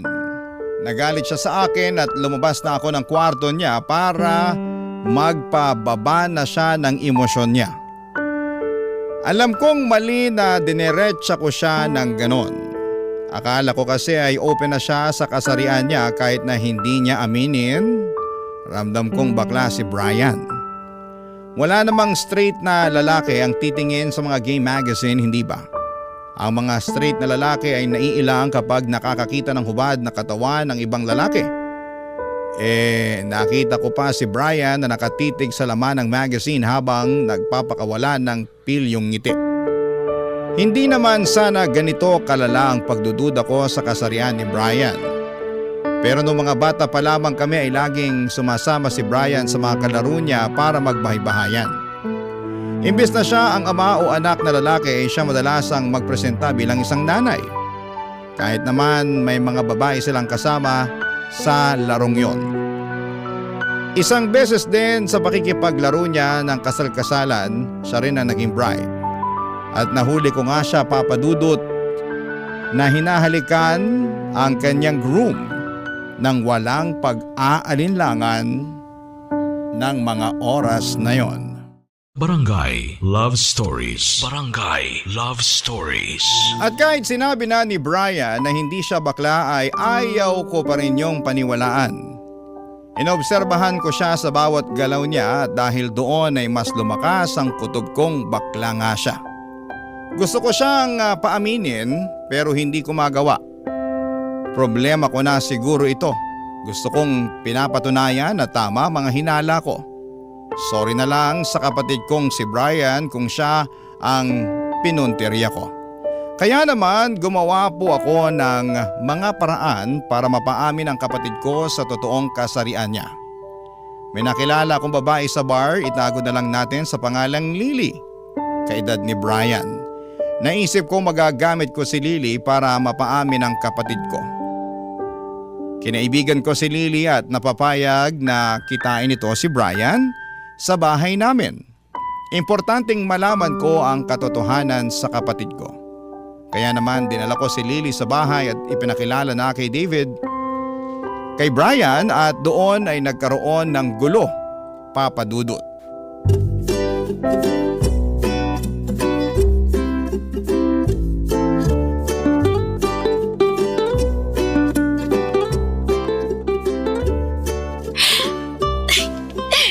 Sigurado ka, magugustuhan ko kapatid mo, ha? Ay, oo. Di hamak na mas gwapo yun kaysa sa akin. Bakit kasi hindi na lang ikaw? Okay naman na ako sa'yo, eh. Ayan na siya. Pababa na ng hagdan. Nasaan si nanay? Nagsimba. Sinundo ng kaibigan niya kanina. Okay. Alis na ako. Uy, teka lang muna. May ipapakilala kasi ako sa'yo. Hi, Brian. Sino ka? Bakit mo ako kilala? Uy, ako si Lily. Friend ako ng kuya mo. Nakilala ko siya sa Bible study. Oo, tama yun. Inaaral namin yung Biblia sa tamang paraan. Ang galing nga nitong si Lily kasi kilala niya lahat ng main karakter sa Bible. Oo, pati supporting characters. Oo. Okay, sige. May Bible dun sa sala. Baka gusto nyo ulit aralin. Kailangan ko na kasing umalis. Oy, Brian. Kasi ikaw talaga tong pinunta ni Lily rito eh. Gusto ka niyang makilala. Ako? Bakit ako? Kasi sa mga kwento pa lang ni David sa'yo, naintriga na ako. Parang, alam mo yun, parang may something sa'yo na gusto kong malaman. Pakidiretso na nga kung ano bang kailangan mo. Di ako manghuhula, tsaka nagmamadali ako. Sungit naman ito.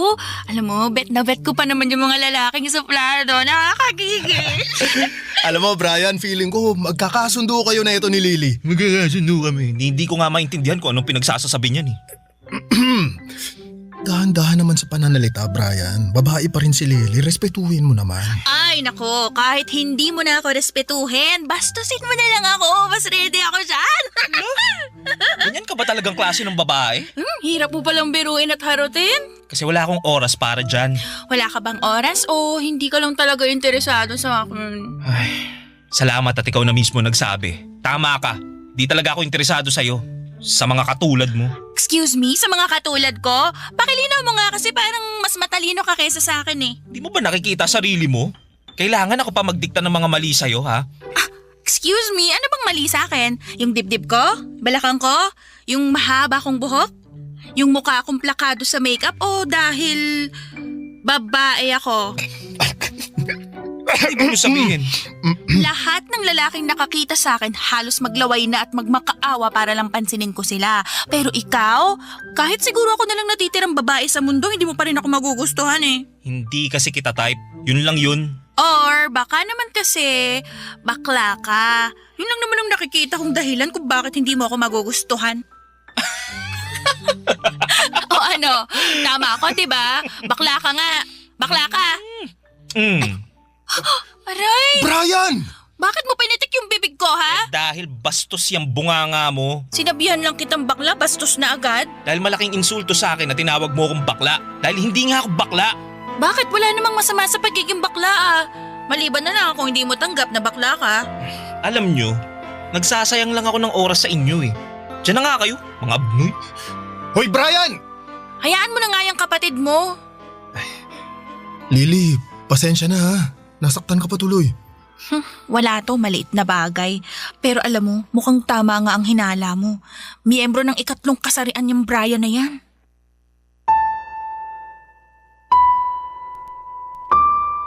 Habang tumatawa ng walang hinto si Brian ay biglang nag-flashback sa akin noong mga bata pa lamang kami.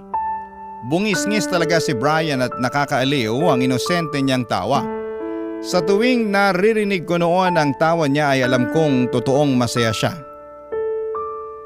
Kaiba sa ngayon, napilit at nakakatakot. Malalim at parang may ibang kahulugan. Noong mga bata pa lamang kami, Papa Dudut, wala akong ibang gustong makita at marinig kundi ang tawa ni Brian. At madalas kong naririnig yon sa tuwing kasama niya ang best friend niyang si Ralph. Natatandaan ko pa sila madalas ang magkasamang dalawa. Kahit wala silang ibang kalaro, basta kasama nila ang isa't isa ay masaya na sila. Palaging inaabutan ni Ralph ng bulaklak si Brian. Galing yon sa mga pananim ng kanyang nanay. At natatandaan ko pa na laging inuuwi ni Brian ang mga bulaklak na yon at nilalagay sa kanyang tabi bago siya matulog. Kapag lanta na ay saka naman niya isinisiksik sa mga paborito niyang libro ang mga bulaklak na yon. Noong umalis si Ralph sa lugar namin ay hindi ko na muling narinig ang inosente at masayang tawa ni Brian. At palagi ko siyang nahuhuli na inaamoy-amoy ang mga natuyong bulaklak na inipit niya sa kanyang mga paboritong libro, Papa Dudut.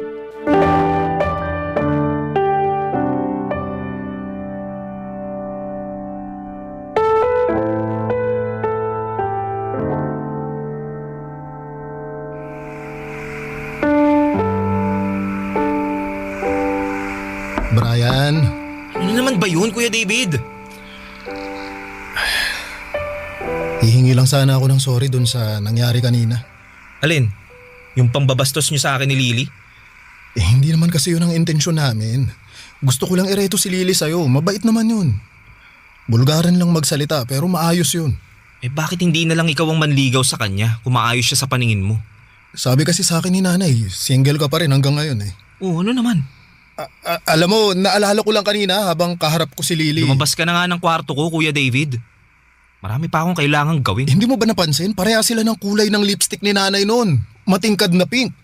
Tapos? Irereto mo rin ba siya kay nanay? Bigla ko lang kasing naalala nung mga bata pa tayo. Nahuli kita na ginagamit yung pink lipstick ni nanay noon habang nakasyesta sila ni tatay. Tapos sumasayaw-sayaw ka pa sa harapan ng salamin. Ginagaya mo yung mga napapanood mo na singer sa TV. Ano? Hindi totoo yan ha? Nag-iimbento ka lang. Ano paanong nag-iimbento after nga kitang nahuli bigla kang lumapit sa akin. Nagmakaawa ka na wag kitang isumbong kay tatay. Pumayag pa nga ako nun, di ba? Ay, basta ikaw lagi yung maghuhugas ng plato sa loob ng 1 buwan. Nako, ang bilis mo ako napapayag nun. Wala akong matandaan na sa mga pinagsasasabi mo. Kung meron man ako naaalala, yung katamaran mo sa mga gawaing bahay.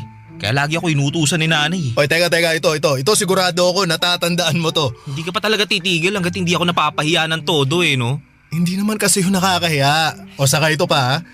Ito, natatandaan mo ba? Lagi kang nanunood ng Flores de Mayo noon. Inaaya kitang manood ng liga pero ayaw mo sumama. Ang dami mong dahilan noon kaya nagduda ako. Kaya ayun, sinundan kita minsan kung saan ka ba talaga pupunta. Ayun nga, tama ang hinala ko. Sa parada ng Santa Cruzan ka pumunta. Pumapalakpak-palakpak ka pa noon. Tuwang-tuwa ka sa mga gown ng mga pumaparada. Nahuli pa nga kita na hinaplos yung gown ng Reyna Elene. Kumending-kending ka pa pagkatapos. Grabe. Ano bang gusto mong sabihin sa mga kwento mo? Ay, Brian. Gusto ko lang maging totoo ka sa sarili mo. At sino ka para sabihin sa akin na hindi ako nagpapakatotoo? Brian, kapatid mo ako, kuya mo ako. Concerned lang ako sa'yo. Kaya gusto kong umamin ka na sa totoong kasarian mo. Para hindi na rin mabigat sa'yo yung pagtatago mo. Concern? Huli ka na para maging concern, Kuya David. Kasi kung totoong concern ka, sana noon mo pa pinaramdam. Anong ibig mong sabihin? Ngayon naman tanga-tangahan ka. Hindi ako nagtatanga-tangahan, hindi lang kita maintindihan. Hindi mo ba naintindihan na kailangan kita? Nung bigla kang umalis na walang paalam sa akin, naisip mo bang intindihin yung mararamdaman ko? Brian, dati pa yun. Dati pa nga. Alam kong tapos na. Pero sa alaala ko, hindi natatapos yung galit ko sa'yo. Sa tuwing naaalala ko kung paano ko sinalo lahat ng galit ni tatay na mag-isa.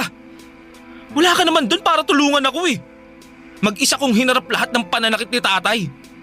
Kahit si nanay hindi ako matulungan. Ikaw lang dapat ang makakatulong nun sa akin pero nasan ka? Pinili mong tumakas. Maramot ka. Makasarili ka. Kaya wag mo sasabihin sa akin ngayon na concerned ka at naiintindihan mo ko. Kasi hindi ko yun naramdaman nung tinalikuran mo ko. Hindi ako nakapagsalita sa sinabi ni Brian, Papa Dudut. Nanghina na rin ako at hindi na nakalaban ng marahas niya akong itinulak palabas ng kwarto at saka yon sinarado. Nahiya ako sa inasal ko kay Brian. Nasaktan din ako dahil nalaman ko na ang totoong nararamdaman niya. Galit siya sa akin dahil akala niya ay iniwan ko siya. Pero sa totoo lang ay umalis ako noon hindi para iwanan siya, kundi iligtas ang sarili ko sa malupit naming tatay. Ako palagi ang sinasaktan ni tatay noon. Bata pa lamang ako ay hindi na niya ako tinitigilan ng galit at pananakit niya. Wala rin namang nagawa si nanay para protektahan ako sa malupit na kamay ni tatay hanggang sa nagbinata na ako at nakaipon. Nakahanap ng pwedeng paraan para matakasan si tatay. Walang pasabi sa kahit na sino at inayos ko lahat ng kailangan ko para makapunta ng ibang bansa. Yon siguro ang pinakamasaya at pinakamaluwag sa loob na nangyari sa akin. Nang makasakay na ako ng eroplano palayo sa lugar na puro na lamang puot ang sinapit ko. Mula noon ay hindi na ako bumalik pa. Maski na nung namatay si tatay, ayoko pa rin siyang makita noon. Pero hindi ko inakala, Papa Dudut, na sa kalayaan ko, ang kapatid ko namang si Brian ang nakulong. Barangay Love Stories. Barangay Love Stories.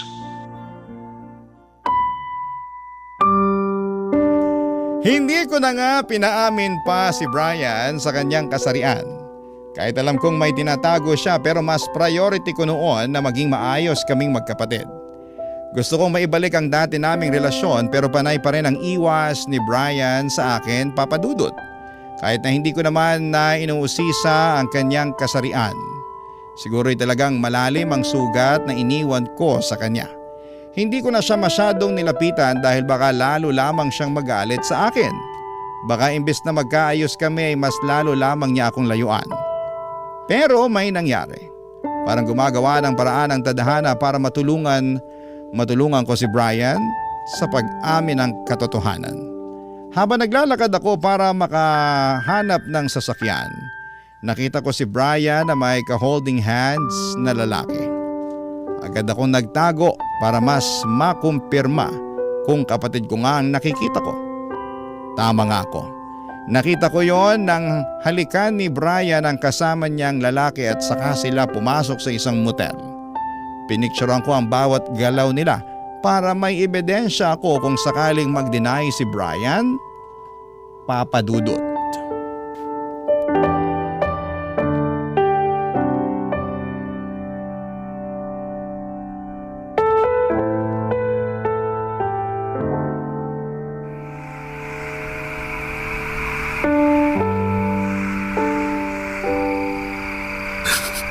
Anong sasasabi mo? Nakita kita kanina. May ko-holding hands ka. Uy, di totoo yan ha. Ay, akala ko rin hindi totoo eh. Baka mali lang ang kita ko. Pero nung humarap ka ng konti sa direksyon ko para halikan yung lalaking kasama mo, yun. Doon ko napatunayan na hindi ako dinadaya ng mga mata ko. Wala akong oras para dyan sa mga kasinungalingan mo, kuya. Hindi nagsisinungaling ang camera ng cellphone. Gusto mong makita yung pictures nyo ng kasama mong lalaki? Ang sweet nyo nga eh. Ano to, mansary date ba to? Anniversary? O gusto nyo lang magpababa ng init ng katawan sa motel? Ha? Hindi ko alam yung sinasabi mo. O ito. Imposibleng magsinungaling ang cellphone ko. O ayan, tingnan mo ngayon. Ikaw yan, di ba? At sino ba yung kahalikan mong lalaki ha? Hindi ko siya hinalikan. Napuwing kasi siya eh, kaya lumapit ako para hipan yung mata niya. Ah, ganun ba? Pero ang layo naman ang mata niya sa labi. Bakit sa labi ka nanghihipan? Mali lang yung kuha mo ng picture. Siguro tapos ko nang hipan yung mata niya tsaka medyo napadikit ako ng konti sa labi niya. Pero hindi ko siya hinalikan no. Mali lang talaga yung nasa cellphone mo. Oo nga. Mali nga siguro nang kuha tong cellphone ko. Pero tama naman siguro yung nakikita natin pareho sa picture na magko-holding hands kayo, no? Hindi rin. Ano yan? Inaalalayan ko lang siya papasok nung… Motel? Papasok ng motel? O bakit kayo papasok sa motel?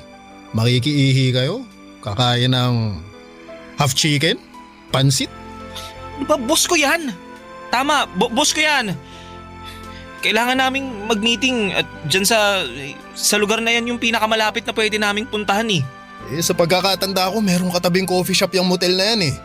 Bakit hindi na lang doon para hindi kayo napagdududahan? Mas malakas yung wifi sa motel na yun. Tsaka may restaurant naman yung motel na yun eh. Oo, umorder kami ng half chicken tsaka pansit. Kailangan namin kumain habang nagmi-meeting. Ah, ganun pala yun. Tsaka no, mas tahimik din kasi sa motel no? Oo naman, Oo. para makapag-usap kaming dalawa ng maayos.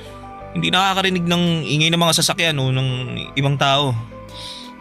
Tama ka ron. Okay. Grabe kainis, maling-mali talaga tong cellphone ko ng mga kuha. Hindi na pwedeng gamiting ebidensya to. Pero kasi sa pictures nyo nakuha ko, ang sweet nyo talaga eh. Parang bagong kasal. Oh, teka. OA naman yung bagong kasal. Masaya lang kayong tingnan. Sino ba naman kasing hindi sasaya kung kasama mo ang boyfriend mo, di ba? Sinabi ko na nga sa'yo ang lahat. Boss ko yan at wala kaming relasyon. Inalalayan ko lang siya kaya parang nakahawak ako ng mahigpit sa kamay niya. Respeto ko yun sa kanya bilang boss ko, no? Saka kapag napuwing ang kasama mo, hindi mo ba siya tutulungan? Tsaka… Brian, tama na nga. Magpakatotoo ka naman. Ginagawa mo na akong tanga kahit sinong inosente kapag pinakita tong pictures nyo, mag-iisip ng iba eh. Madumi ka lang talaga mag-isip. Madumi akong mag-isip o ayaw mo lang tanggapin na totoo ang iniisip ko tungkol sa'yo? Sumabog na ako noon dahil sa mga walang kwentang rason ni Brian sa kung sino ang kasama niyang lalaki na pumasok sa motel. Hindi ko talaga siya mapiga, Papa Dudut. Hindi ko pa rin mapaamin. At ang nakakainis dito ay parang hindi pa siya apektado at hindi man lang makaramdam. Ginagawa niya akong tanga. Pero higit sa lahat ay mas ginagawa niyang tanga ang sarili niya. Alam ko namang hindi lang ako ang nakakahalata sa pagiging kloseta niya. At ako na rin mismo ang naaawa dahil sa pagtatago niya. Pero ano bang magagawa ko kung ayaw pa rin niyang tanggapin ang katotohanan sa sarili niya? Nagmadali si Brian na mag-walk out sa akin at pumasok sa kwarto niya. Alam kong nasaktan ko siya sa pagpiga ko ng impormasyon tungkol sa kanya. Nakonsensya ako, mali nga siguro ang parang ko ng pagpapaamin sa kanya. Kasi totoo naman din na sa tuwing pinipilit natin ang isang tao ay mas lalo itong nagtatago at lumalayo. Kaya naman nakaisip ako ng ibang paraan para mas lumapit siya. At sa pagkakataong yon ay umami na, Papa Dudut.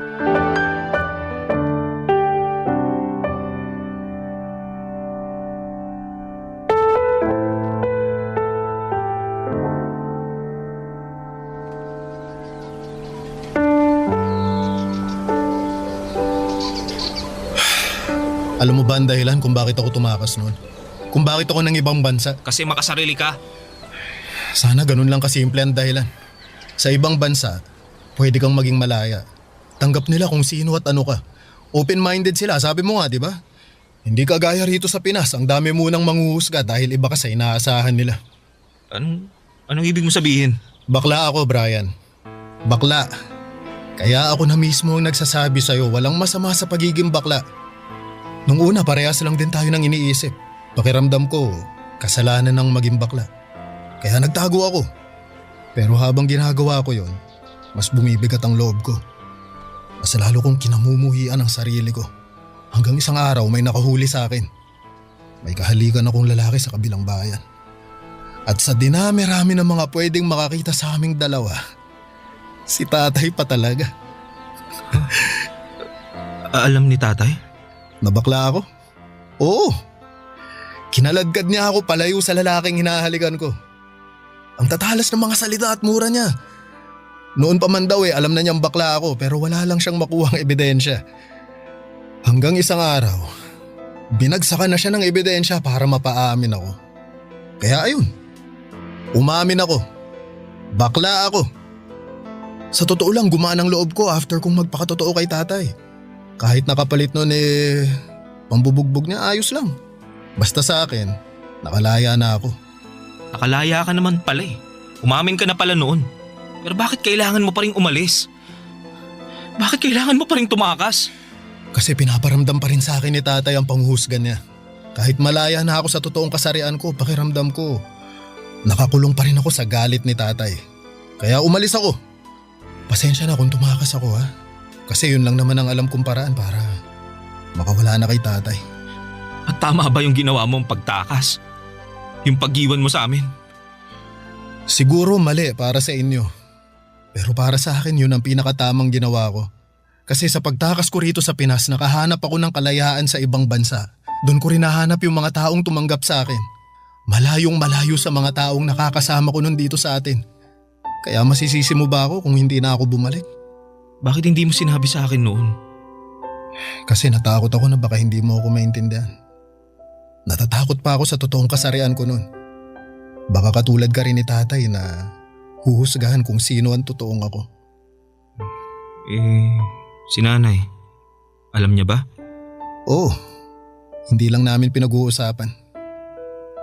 Hindi siya makapaniwala na bakla ako pero wala naman na siyang magagawa kung ito na yung landas na pinili ko eh.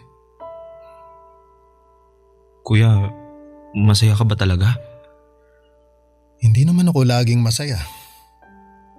Hindi naman kasi lahat ng tao tanggap ako kahit moderno na ang mundo. Nakakaramdam pa rin ng diskriminasyon. Parte na siguro yun ang pagpapakatotoo ko pero ang mahalaga, malaya ako. At alam mo, gusto kong maging malaya ka rin tulad ko. Hindi ako bakla. Okay, naiintindihan ko. Basta tatandaan mo kahit sino at ano ka pa. Kapatid kita at mahal kita. Ha? Ano Brian? Gusto mo bang magkape? Tara, samahan mo ako. Meron akong alam Bakla na… ako.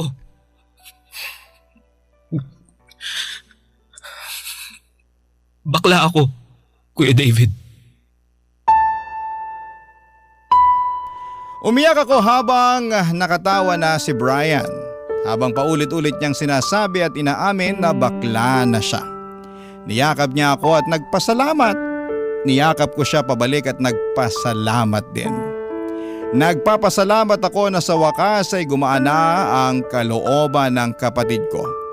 Alam kong hindi ganun kadaling tanggapin ang kasarian niya pero natutuwa akong humakbang siya paabante para lamang gumawa na ng paraan para magkatotoo or magpakatotoo na sa sarili niya.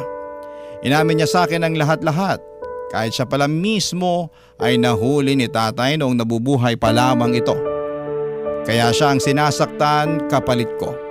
Alam din ni nanay ang tungkol sa pagiging bakla ni Brian.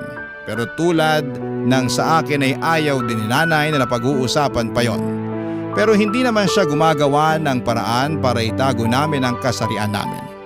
Sa ngayon ay malaya nang nakapagladlad si Brian. Dinala na rin niya sa bahay ang boyfriend niya. Totoong hindi pa komportable si nanay pero nirespeto niya si Brian sa desisyon ito. Nakita ko kung gaano kasaya ang kapatid ko at dahil doon ay wala akong kasing saya. Mas masaya pa ako ngayon kumpara nang nag-ibang bansa ako para maging malaya. Dahil hindi na ako nag-iisa. May kasama na akong maging malaya sa pagpili sa kung sino at ano ako. Nadagdagan na ang taong nakakaunawa sa akin. At hiling na lang namin na sana'y balang araw kapag handa na si nanay ay magawa na niya kaming tignan sa mga mata at sabihing masaya na siya. Nang buo sa pag-amin namin sa totoo. Maraming salamat po sa pagbasa ng aking liham. Ang inyong kapuso at kabarangay forever, David. Ano ang masasabi mo sa ating Barangay Love Stories today? Aabangan namin yan sa aming comment section. Ang mga kwento ng pag-ibig, kwento ng buhay at kwento ng pag-asa dito sa Barangay Love Stories. Love Stories.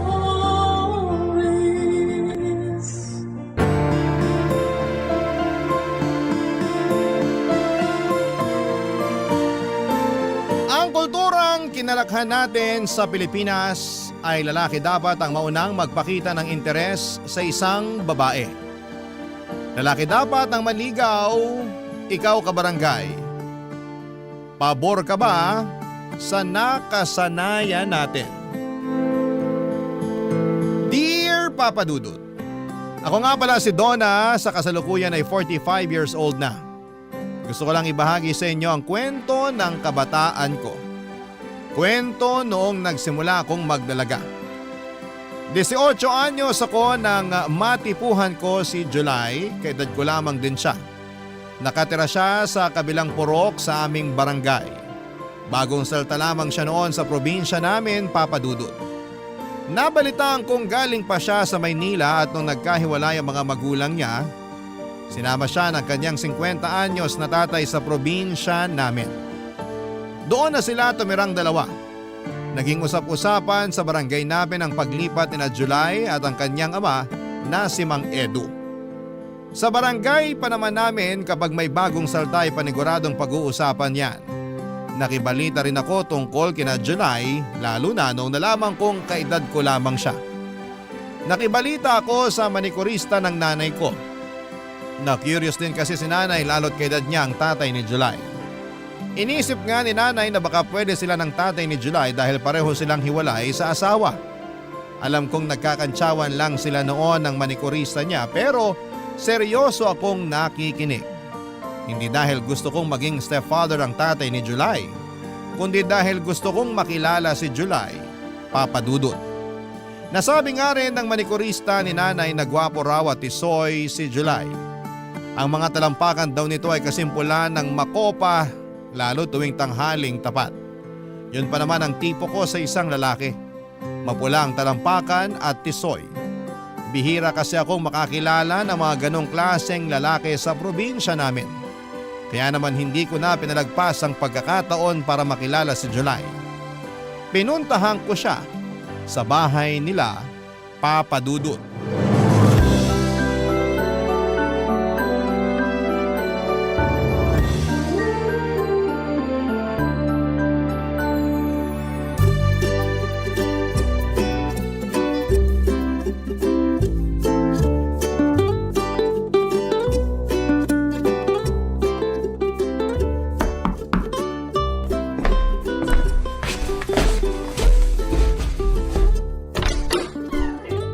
Hello?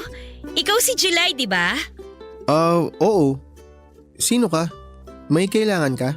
Ako si Donna. Taga ron lang ako sa kabilang purok. May kailangan ka ba? Wala naman. Gusto lang kitang makita. Bakit gusto mo ako makita? Ganito lang talaga ako kapag may bagong salta rito sa barangay natin. Ako kasi lagi yung taga-kumusta. Ayos ka naman ba rito sa barangay natin? Ayos naman. Pero medyo naninibago lang kami kasi ang daming taong pumupunta dito sa bahay namin para kumustahin kami ni tatay. Mga hindi naman namin kakilala. Masanay ka na. Ganito talaga sa atin. Para na tayong isang pamilya. Hindi lang kasi ako sanay na pinapaligiran tsaka kinakausap ng mga tao. Sanayin mo ng sarili mo. Lalo na ngayon na kalilipat mo lang dito. Ikaw ang bida ngayon. Kumusta palang talampakan mo? Talampakan ko? Kasi sabi nila pwede raw mamahay ang talampakan. Baka namimiss niya yung lupa ng Maynila. Tapos manibago sa lupa ng probinsya. Alam mo yun? May nakapagsabi na ba sa'yo nun? Mga anong oras namumulang talampakan mo? Seryoso ako! Pasensya ka na pero hindi ko napapansin kung anong oras namumula tong mga talampakan ko. May pictures ka ba ng talampakan mo? Teka lang, bakit ba interesado ka sa talampakan ko? Uy, hindi grabe ka naman. Wala ka na kasing ibang kinumusta kundi talampakan ko Masama bang mag-alala sa talampakan mo? Bakit yan namumula? Hindi mo ba naisip na baka pwedeng senyalis yan ng cancer o kaya kung ano pang sakit? Uy, sobra ka naman. Anong lotion mo? Donna, may pinapagawa pa kasi sa akin si tatay sa loob ng bahay kaya… Pwede ba kitang tulungan? Hindi na, kaya ko na yun mag-isa. Iniiwasan mo yata ako Hindi sa ganun, hindi lang kasi ako sanay na makipag-usap sa tao na puro talampakan ko yung gusto na pag-usapan namin. Ano bang gusto mong pag-usapan? Wala sana. Ako merong gustong pag-usapan. Kung tungkol na naman yan sa talampakan ko… May girlfriend ka na ba? Wala. Wala rin akong boyfriend. Congrats? Congrats din sa'yo. Congrats sa atin! Yay! Hindi ko alam pero napapatawa mo ako. Ayos Kapag kailangan mo ng tour guide sa barangay natin, pwede ako ha. Pwede kong ibigay sa'yo yung cellphone number ng nanay ko para i-text mo ako.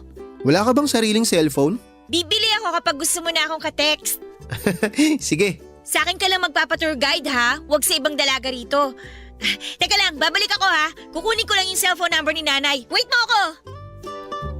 Hindi na nakapagsalita pa si July dahil nagmadali na akong tumakbo pabalik sa bahay namin para mailista sa papel ang cellphone number ni nanay. Hindi ko pa kasi memorize noon ang number ni nanay. Bago bumalik sa bahay ni na July ay naglotion pa ako ng braso at siko ko. Napansin ko kasi na namumuti na dahil sa sobrang dry. Nagsuklay na rin ako at nakihingi ng baby cologne kay nanay. Nang bumalik ako sa bahay ni na July ay inabot ko na sa kanyang number ko. Napatingin ako sa talampakan niya pero nakasuot na siya ng medyas. Nalungkot ako pero alam kong sinadya niya yon dahil marahil naiilang na siya na yun ang una kong topic na gustong pag-usapan nang makilala ko siya. Nagpaalam na rin ako kaagad sa kanya at sinabi ko sa kanya na hihintayin ko ang text niya. Tumango lamang siya at ngumiti papadudot. Sinarado na rin niya ang pintuan pagkatapos. Nanatili siguro ako ng ilang minuto sa labas ng bahay nila bago ako nagpasyang umuwi ng bahay.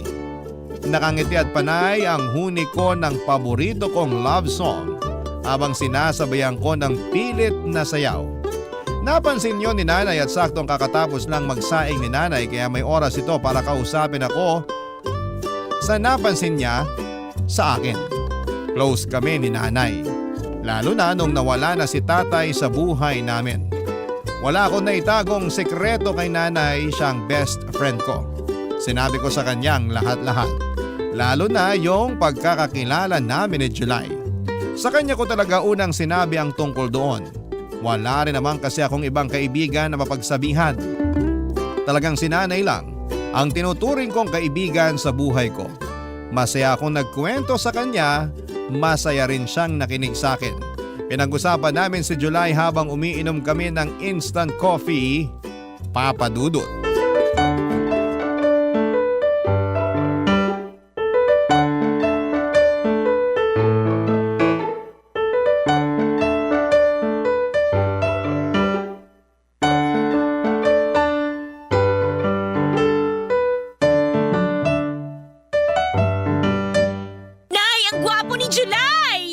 Talaga bang mapulang talampakan niya? Sa susunod ko na makikita. Nakamedyas na kasi siya nung bumalik ako para ibigay yung cellphone number mo eh. Balitaan mo ko kung totoong chismis sa talampakan niya ha? At kailangan sabihin niyo rin sa akin kung magte-text siya sa inyo ha? Oo naman! Ako pa magiging tulay niyo. Crush ko na siya, Nay. Mukha siyang artista. Ganun pala talaga kapag nabababad ka sa tubig ng Maynila, no? Kakaiba yung kislap at yung puti mo. Yun nga rin ang sabi-sabi ng mga tsahin mong nakatira sa Maynila. Malakas daw kasi ang chlorine dun. Pwede ba tayo magpalagay ng chlorine sa poso natin, Nay? Baka mahal yun. Ipambili na lang natin ng karne. Siguro mayaman si na July, no? Mukha naman. Laki ba naman ang bahay na tinutuluyan nila? Kapit-bahay nga niya yung mga OFW sa Japan at Dubai eh. Magustuhan ka kaya niya? Parang langit at lupa kayo? Mabilib ka naman sa akin, Nay. Hindi man tayo mayaman, pero maganda naman ako. Tiwala naman ako sa ganda mo. Ikaw nga lagi ang muse sa purok natin tuwing may ligay. Buti pinaalala niyo yan. Ipapakita ko kay July yung mga picture ko na nag-muse ako last year. Ang ganda ko ron, di ba? Isuot mo na rin yung shorts na ginamit mo nung nag-muse ka para lalo siyang mabilib sa'yo. Hindi na kasya sa akin yun eh. Tumaba na ako. Isusuot ko na lang yung bestidang pinagsisimbang gabi ko. Yung kulay dilaw. Nagmumukha kang may hepa sa bestida na yun. Mag-shorts ka na lang. Makinis naman ang hita mo. Nay, pag niligawan ko ba siya, may tsansa kaya ako? Oo naman. Wala sa lahi natin ang nababasted. Para kasing naiilang siyang kausap ako eh. Nandibago lang siguro. Sanayin mo lang sa presensya mo. Ano kayang pwede kong ibigay sa kanya kapag manliligaw na ako? Magluluto ako ng champurado bukas. Hatiran mo siya. Lalagyan ko ng maraming ebap. Sige nga, Nay. Sasabihin ko na ako ang nagluto. Mahilig naman ang mga lalaki sa babaeng magaling magluto, di ba? Diyan ko nadali ang tatay mo. Paano niyo po napa-inlove si tatay? Lagi ko siyang binibigyan ng gumamela. Yung tanim ng lola mo noon, bago maubos ang bulaklak ng gumamela ng lola mo, napasagot ko na ang tatay mo. Wala naman tayong gumamela rito sa bakuran eh. Ano kayang pwede kong ibigay sa kanya? Wala pa namang namumungang bulaklak ngayong buwan dito sa atin. Bibigyan na lang kita ng pera para bumili ka na lang ng bulaklak sa palengke, kahit yung mura lang. Hindi ako marunong bumili ng bulaklak, Nay. Basta pakiramdam mo lang kung ano yung bulaklak na magpapakilig kay July. Pwedeng rosas, sampagita o orchid. Mapapasagot ko rin kaya si July tulad nung nangyari sa inyo ni Tatay? Oo naman! Malaki ang tiwala ko sa mga bulaklak. Kaya bukas, agahan mong pumunta sa palengke para makapili ka pa ng bulaklak. Dadagdagan ko para makabili ka rin ng candy na iaabot mo sa kanya. Marami roon sa palengke yung kinikilo ng mga candy. Tsaka pwede kong balutin ng ribbon yung bulaklak, no? Para presentable. Ayan! Tama yan! Planuhin mo ng maayos ang panliligaw mo kay July. Ipagtitiri kita ng kandila pag nagsimba ko sa linggo. Teka sandali. Sino kaya itong nag-text? Donna! Nag-text na si July! Nay! Papakasalan na niya ako! Napalundag pa kami ni Nanay dahil sa sobrang kilig, Papa Dudut. Hindi kami kaagad nakapag-reply dahil hindi namin alam ang isasagot sa text niya. Nagtanong lang naman si July kung hanggang anong oras dumadaan ang jeep sa amin. Makalipas ang 1 oras nakapag-reply na ako. Tinuro ko kung saan magandang sumakay ng jeep at kung hanggang anong oras lamang yon nagbabiyahe sa amin. Binigay ko na rin ang number ng tito ko na isang tricycle driver kung sakaling gusto niyang magpahatid. Tinulungan ko siya sa lahat ng kailangan niya para makita niya ang karapat dapat akong dalaga para sa kanya. Matipid lang naman ang mga sinagot niya sa akin. Kahit maala nobela ang haba ng mga sagot ko sa kanya. Ayos lang yon sa akin, ang importante Papa Dudut ay tinext pa rin niya ako. Hindi ko na nga gustong bitawan noon ang cellphone ni Nanay kung hindi lang tumawag ang kumare niya. Kinabukasan maaga ako nagtungo sa palengke para bumili ng bulaklak. Marami na akong inikutan pero wala akong natipuhang bulaklak na babagay para kay July. Inuna ko nang bumili ng tingi-tinging candy.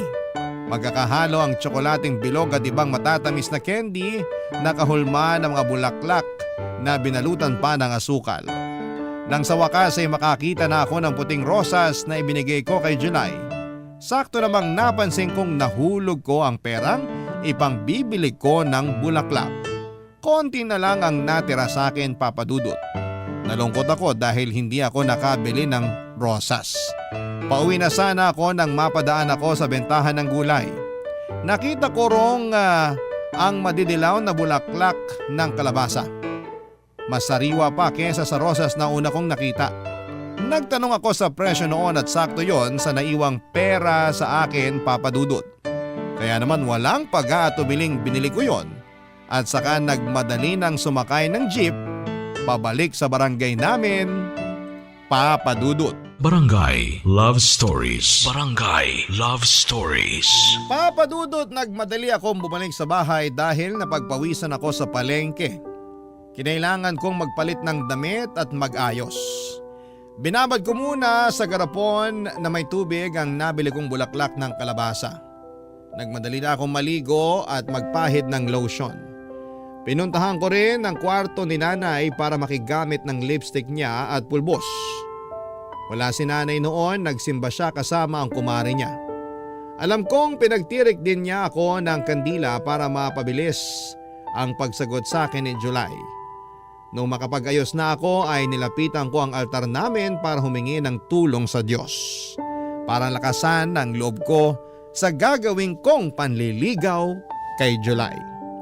Medyo nanginginig pa ako noon dahil parang gusto ko nang umatras.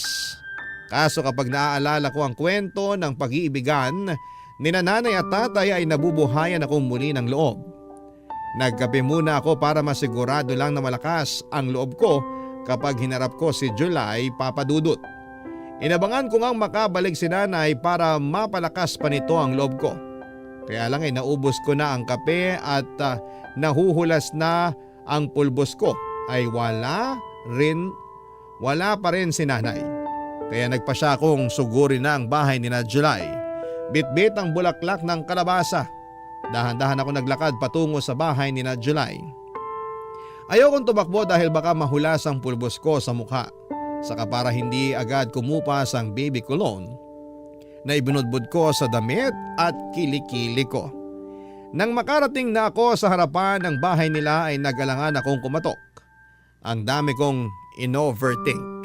Paano kung allergic pala siya sa bulaklak ng kalabasa?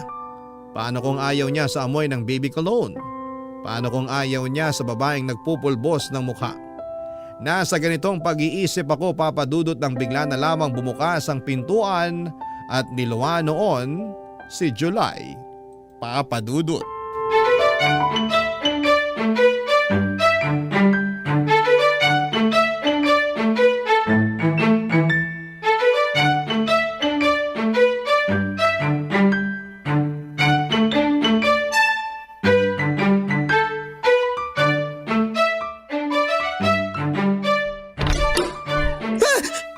Donna, anong ginagawa mo rito? Dinadalaw ka? Parang di ka sigurado ah.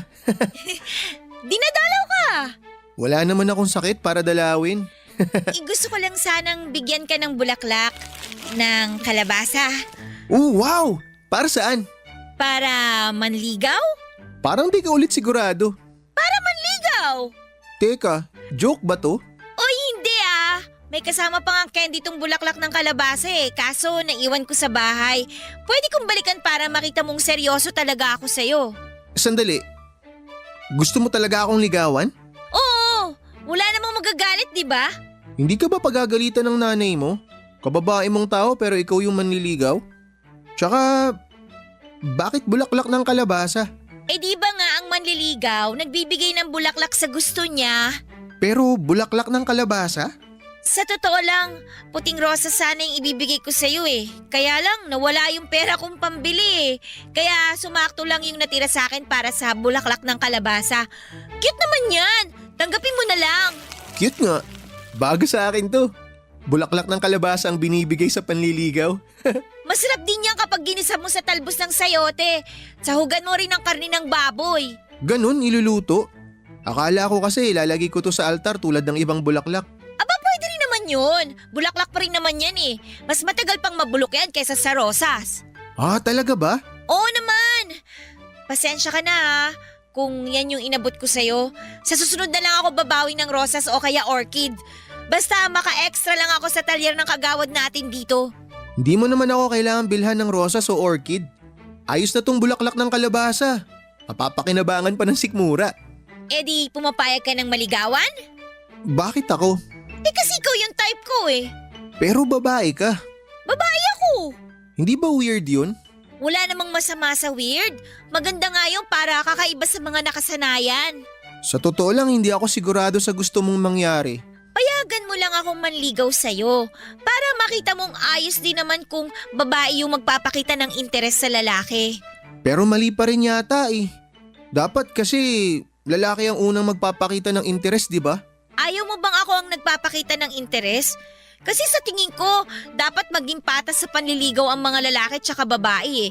Naisip ko rin, karapat-dapat din naman para sa mga lalaki na maligawan. Yun bang mapakitaan na espesyal din sila? Ayaw mo ba nung ganun? Maganda naman yung idea mo na yan, kaya lang, hindi talaga ako sanay. Eh di, ibig sabihin ba, busted na ako?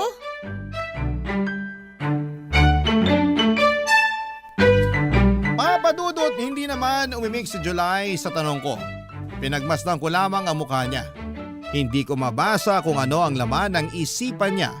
Inulit ko ang tanong ko sa kanya pero ang tanging sinagot lamang niya ay kailangan niyang pumunta ng plaza dahil gusto niyang bumili ng scramble at kikiam.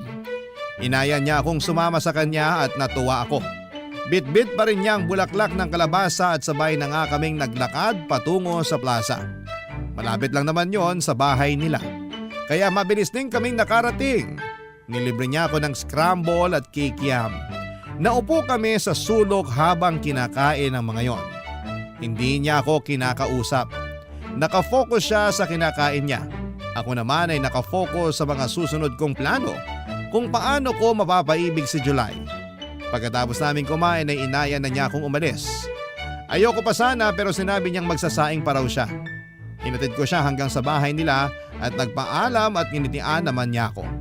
Hindi ko na inulit ang tanong ko kung based na ba ako sa kanya.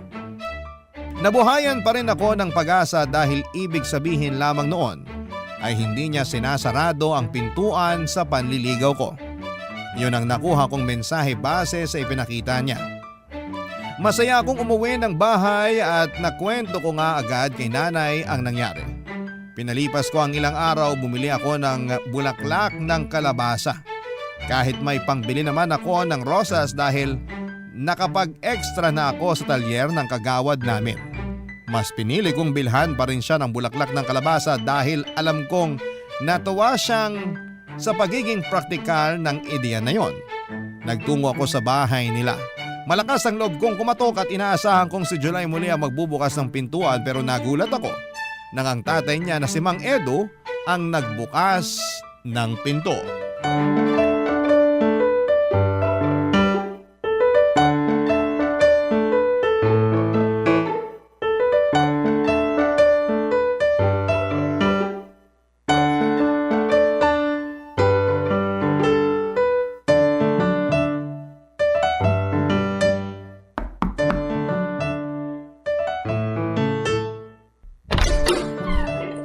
Sino ka? Donna po, kayo po ba si Mang Edu? Ako nga. Paano mo ako nakilala? Sikat po kayo ni July dito sa barangay natin. Ganun po talaga kapag bagong salta. May kailangan ka ba? Yung anak niyo po sana. Si July. Hindi mo siya naabutan. Kaalis lang din kanina. Pinapunta ko sa palengke para bumili ng hapunan namin. Ganun po ba? Pwede ko po ba siyang hintayin? Mukhang matatagalan pa yun. Nagpaalam sa akin na maglilibot daw sa bayan. Sayang naman. Dala po ba niya yung cellphone niya? Dala naman, kaya lang walang load yun ngayon. Pwede niyo po ba siyang i-text na nandito ako sa inyo para umuwi na po siya? Matanong nga kita, Iha. Sino ka ba? Donna nga po. Nasabi ko na naman po sa inyo kanina, di ba? Ang ibig kong sabihin, ano ka ba ni July? Ngayon lang kasi kita talaga nakita. Wala ring nakakwento tungkol sa iyo ang anak ko. Hindi pala niya nasabi sa inyo. Nobya ka ba niya? Ay, hindi pa po. Hindi pa. Ibig sabihin ba niyan nililigawan ka niya? Hindi rin po. Nagkakamabutihan naman ba kayo? Naguguluhan na ako. Ano ba ang totoo? Ako po yung nanliligaw sa kanya. Ano? Ako po yung nanliligaw sa kanya. Narinig ko naman. Pero seryoso ka ba sa sinasabi mo? Oo naman po. Heto nga po at may dala akong bulaklak ng kalabasa para sa kanya. Kasi nga po nanliligaw po ako. Ikaw ba yung nagbigay ng bulaklak ng kalabasa nung nakaraan? Ako nga po. Ginisa niyo po ba sa talbos ng sayote? Kasi sinabi ko po yun kay July O inilagay niyo po sa altar. Bakit naman namin ilalagay sa altar? Bulaklak pa rin naman po kasi yun. Baka lang po nailagay nyo. Huwag mo sanang mamasamain tong sasabihin ko sa'yo, Donna. Ano po yun? Ayokong makitang nanliligaw ka sa anak ko. Liligawan ko na lang po siya kapag wala kayo. Joke! Seryoso ako. Hindi ka ba naturuan ng tatay mo na dapat lalaki ang manligaw at hindi babae? Nanay ko po nagturo sa akin na walang masama kung babae po yung manligaw sa lalaki. Patas naman daw po kasi ang mga babae at lalaki lalo na po pagdating sa pag-ibig. Mali naman ang nanay mo. Ha? Bakit naman po mali? Siya rin naman po ang nanligaw sa tatay ko. Sila rin po yung nagkatuluyan. Ako nga po yung bunga Pero hindi magandang tingnan. Ano na lang ang iisipin ng mga ninuno natin kapag binaligtad mo ang role ng babae at lalaki? Wala na po silang pakialam doon. Matagal na po silang nasa langit at nagsasaya. Ang importante, yung pong ngayon. Yung matuto tsaka masanay tayo sa pagbabago. Hindi maganda ang pananalitang ganyan, Iha. Pasensya na po pero sinasabi ko lang naman po yung totoo. Sinasabi ko rin ang totoo. Ayokong maaligid ka sa anak ko para manligaw. Kung gusto ka niya, hintayin mong siya ang lumapit sa'yo. Napalunok ako sa huling sinabi ng tatay ni July sa akin, Papa Dudut. Nasaktan ako roon nang ipilit niyang huwag na akong manligaw. Sinubukan kong depensahan ang sarili ko pero nagpaalam na si Mang Edu. Kailangan na raw niyang magsiesta. Alam ko namang paraan lamang niya yon para makaiwas. Sinubukan kong iabot sa kanya ang bulaklak ng kalabasa para ibigay na lamang kay July, Papa Dudut. Pero tinanggihan niya yon. Mas lalo akong nasaktan. Pinagsarhan niya ako ng pintuan at hindi ako kaagad nakagalaw sa pwesto ko. Nabitawan ko na lang ang hawak kong bulaklak ng kalabasa. Hindi ako kaagad umalis sa harapan ng bahay nila at naiyak na ako noon pero kinailangan kong lakasan ang loob ko para ipakita sa mga ninuno ko na hindi ako talunang babae. Dinampot ko ang bulaklak ng kalabasa at nagmadaling umalis sa bahay nila July, Papa Dudut. Hindi muna ako umuwi ng bahay at nagtungo muna ako sa plaza kung saan kami kumakain ni July ng scramble at kikiam. Nagtungo ako roon para magdasal. Mas malawak kasing tingnan ang kalangitan sa plazang yon. Kaya naisip kong makikita ko kaagad ng Diyos kapag nanalangin ako roon. Mataimtim akong nagdasal, Papa Dudut, at humiling na sana ay magbago ang isipan ng Mang Edu tungkol sa panliligaw ko sa anak niya. Hindi ko na malaya na naglalakbay na ang isipan ko sa negatibo. Tuloy-tuloy na binubulungan ako ng utak ko na tama si Mang Edu. Dapat ko nang itigil ang panliligaw ko kay July dahil hindi yon tama para sa isang babaeng katulad ko. Hindi nagpapigil ang mga negatibong ideya sa utak ko hanggang sa namalayan ko na lamang ang sarili ko na sumuko na sa mga yon. Napaiyak na lamang ako, Papa Dudut, at hinayaang malaglag sa lupa ang bulaklak ng kalabasa na hawak ko. Barangay Love Stories. Barangay Love Stories. Tulad ng nabanggit ko noong simula ay sinanay nga ang nanligaw kay tatay, Papa Dudut.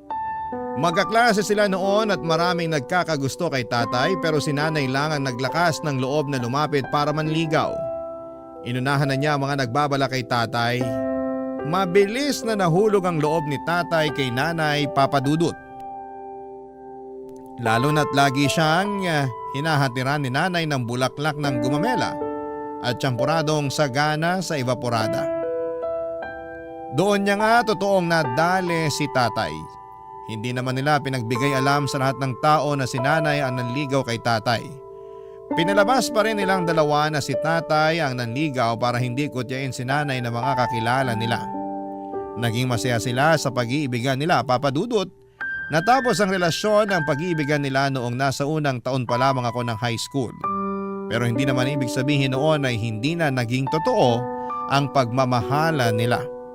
Siguro nakadikit lang talaga sa pakete nila ang expiration date ng pagsasama nila. Ang kwento ng mga magulang ko ang dahilan kung bakit malakas ang loob kong manligaw kay July. Akala ko kasi ay papayagan ng tadhana na itulad ang love story ng magulang ko sa amin ni July. Pero ang naitulad pala ay yung paghihiwalay nila. Ang masakit pa ay hindi pa man kami nagsisimulang magmahalan ay pinaghiwalay na kami kaagad ng tadhana. Kapag naiisip ko yon noon, nasasaktan ako. Kapag nasasaktan ako ay tumatambay na lamang ako sa plaza para doon ibuga lahat ng sama ng loob ko habang kumakain ng scramble at kikiam. Iniwasan ko na si July. Hindi na ako bumibili ng bulaklak ng kalabasa para sa kanya. Pinagbawalan ko na rin si nanay na bumili noon para ulamin dahil nasasaktan lamang ako kapag nakikita ko yon. Naalala ko kasi ang pag-reject ng tatay ni July sa akin. Hanggang isang araw habang nakatambay ako sa plaza ay dumating itong si July. Nilapitan niya ako kaagad. Papa Dudut.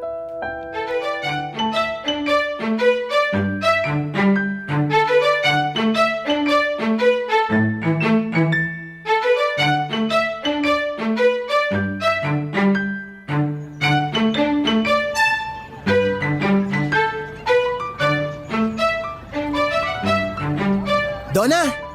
Hindi kita kilala. Wow, suplada!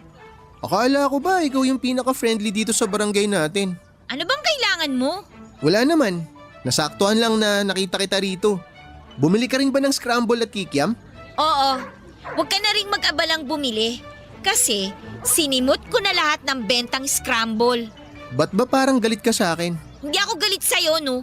Hindi ka na dumadalaw sa bahay. Bakit? Mismo? Siguro. Ay, alam mo, hindi ko pala nasabi sa'yo na tama ka. Ang sarap pala ng bulaklak ng kalabasa kapag ginisa. Lalo na pag nilagyan mo ng talbos ng sayote tapos sinahugan mo ng baboy. Ang sarap. Sabi sa'yo eh. Bakit mo ba ako sinusupladahan? Itanong mo sa mapulang talampakan mo. Ayan na naman tayo sa talampakan eh. Sa susunod, kapag makakasalubong kita, pwede magmedyas ka na lang lagi. Takpan mo yung talampakan mo ha. Please lang, dagdag ka sa polusyon. Lo, ano naman naiambag ng talampakan ko sa polusyon? Basta, umalis ka na nga. Sabihin mo muna kasi kung bakit ganyan ang trato mo sa akin. Hindi pwede. Hindi na ba ako talaga makakatanggap ng bulaklak ng kalabasa sa'yo? Ang galing mo pa naman mamili nun. Kahit kamote, hindi ka makakatanggap sa akin. Uy, paborito ko yung kamote. Lalo na kapag nilaga tapos sinausaw mo sa brown sugar. Paborito namin ni tatay yun na merienda. Walang nagtatanong, no? Ang suplada naman itong manliligaw ko. Di ba dapat ako yung nagsusuplado sa'yo? Umalis ka na nga. Ay, pinapaalis na ako. Sige ka. Anong sige ako? Kapag pinaalis mo pa ako, sa iba na ako magpapaligaw. Ano? Ang sabi ko, kapag pinaalis mo pa ako, sa ibang babae na ako magpapaligaw. Sa kanya na lang ako magpaparigalo ng bulaklak ng kalabasa. O kaya, baka sa susunod, di na bulaklak ng kalabasa ang ibigay niya sa akin. Totoong bulaklak na. Totoong bulaklak? Ano bang akala mo sa bulaklak ng kalabasa? Hindi totoo? Gawa sa papel? Gawa sa hangin? Kathang isip? Ganon? Joke lang. Ikaw naman ang init talaga ng ulo mo ngayon. Nakarami ka naman ng scramble ah. Di ba dapat malamig ang ulo mo? Magpaligaw ka na lang sa iba. O mas maganda, ikaw na lang talaga ang manligaw. Nakakahiya naman sa'yo. Hindi ka pwedeng ligawan kasi lalaki ka. Hindi ako pwedeng manligaw kasi babae ako. Ano ba kasi? Sa susunod na buhay ko, sana lalaki na lang ako para hindi na ako pagbawalang manligaw. Sa susunod na buhay mo, sana maging ipis ka na lang para madali kang tapakan. Ay, ano bang nangyayari sa'yo? Hindi ka naman ganyan ah. Pag natauhan na, hindi na talaga magiging katulad ng dati.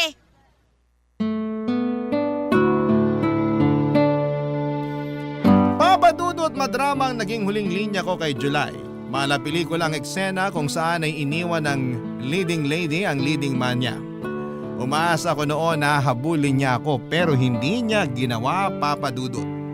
Hinayaan niya akong mag-walk out at nainis ako lalo. Siguro kung hinabol niya ako, baka naging marupok akong muli. Pero siguro ay gusto ni Lord na ipagpatuloy ko ang paglalakad palayo kay July para mas madrama ang kaganapan. Nagmadali na akong umuwi ng bahay para magpatugtog ng malulungkot na kanta. Parang ko yun para namnamin ang sugat na dinala ni July sa puso ko. Kakapanood ko kasi yon ng mga teleserye sa GMA at feeling ko, ako lagi ang main character. Naabutan ko si nanay na nakaupo sa sala at nanonood ng TV.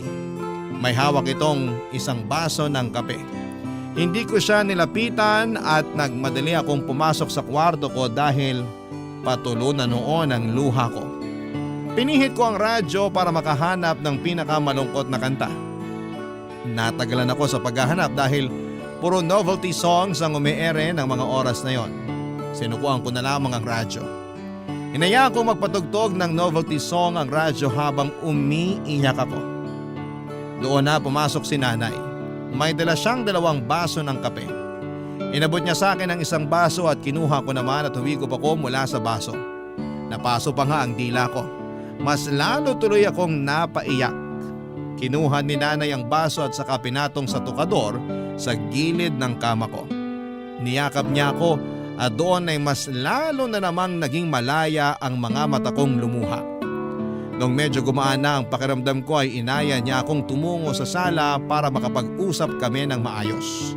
Sumunod naman ako at doon namin pinagpatuloy na inumin ang kapeng inabot niya sa akin, Papa Dudut.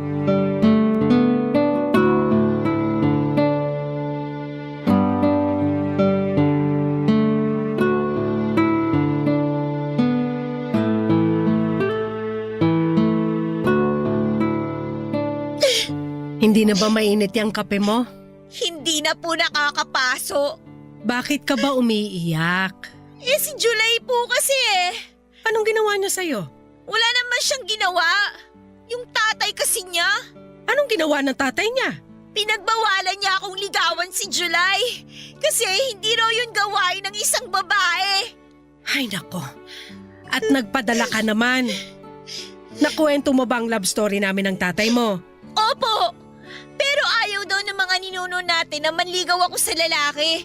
Hindi raw kasi yun ang nakaugalian. Porkit hindi nakaugalian, mali na agad? Alam ba niyang ayaw ng mga ninuno natin ang baluktot na pag-iisip?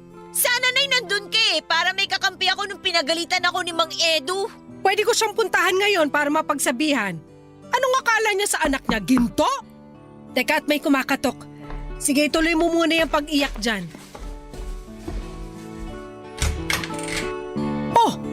July! Magandang hapon po, ma'am. Anong ginagawa mo rito?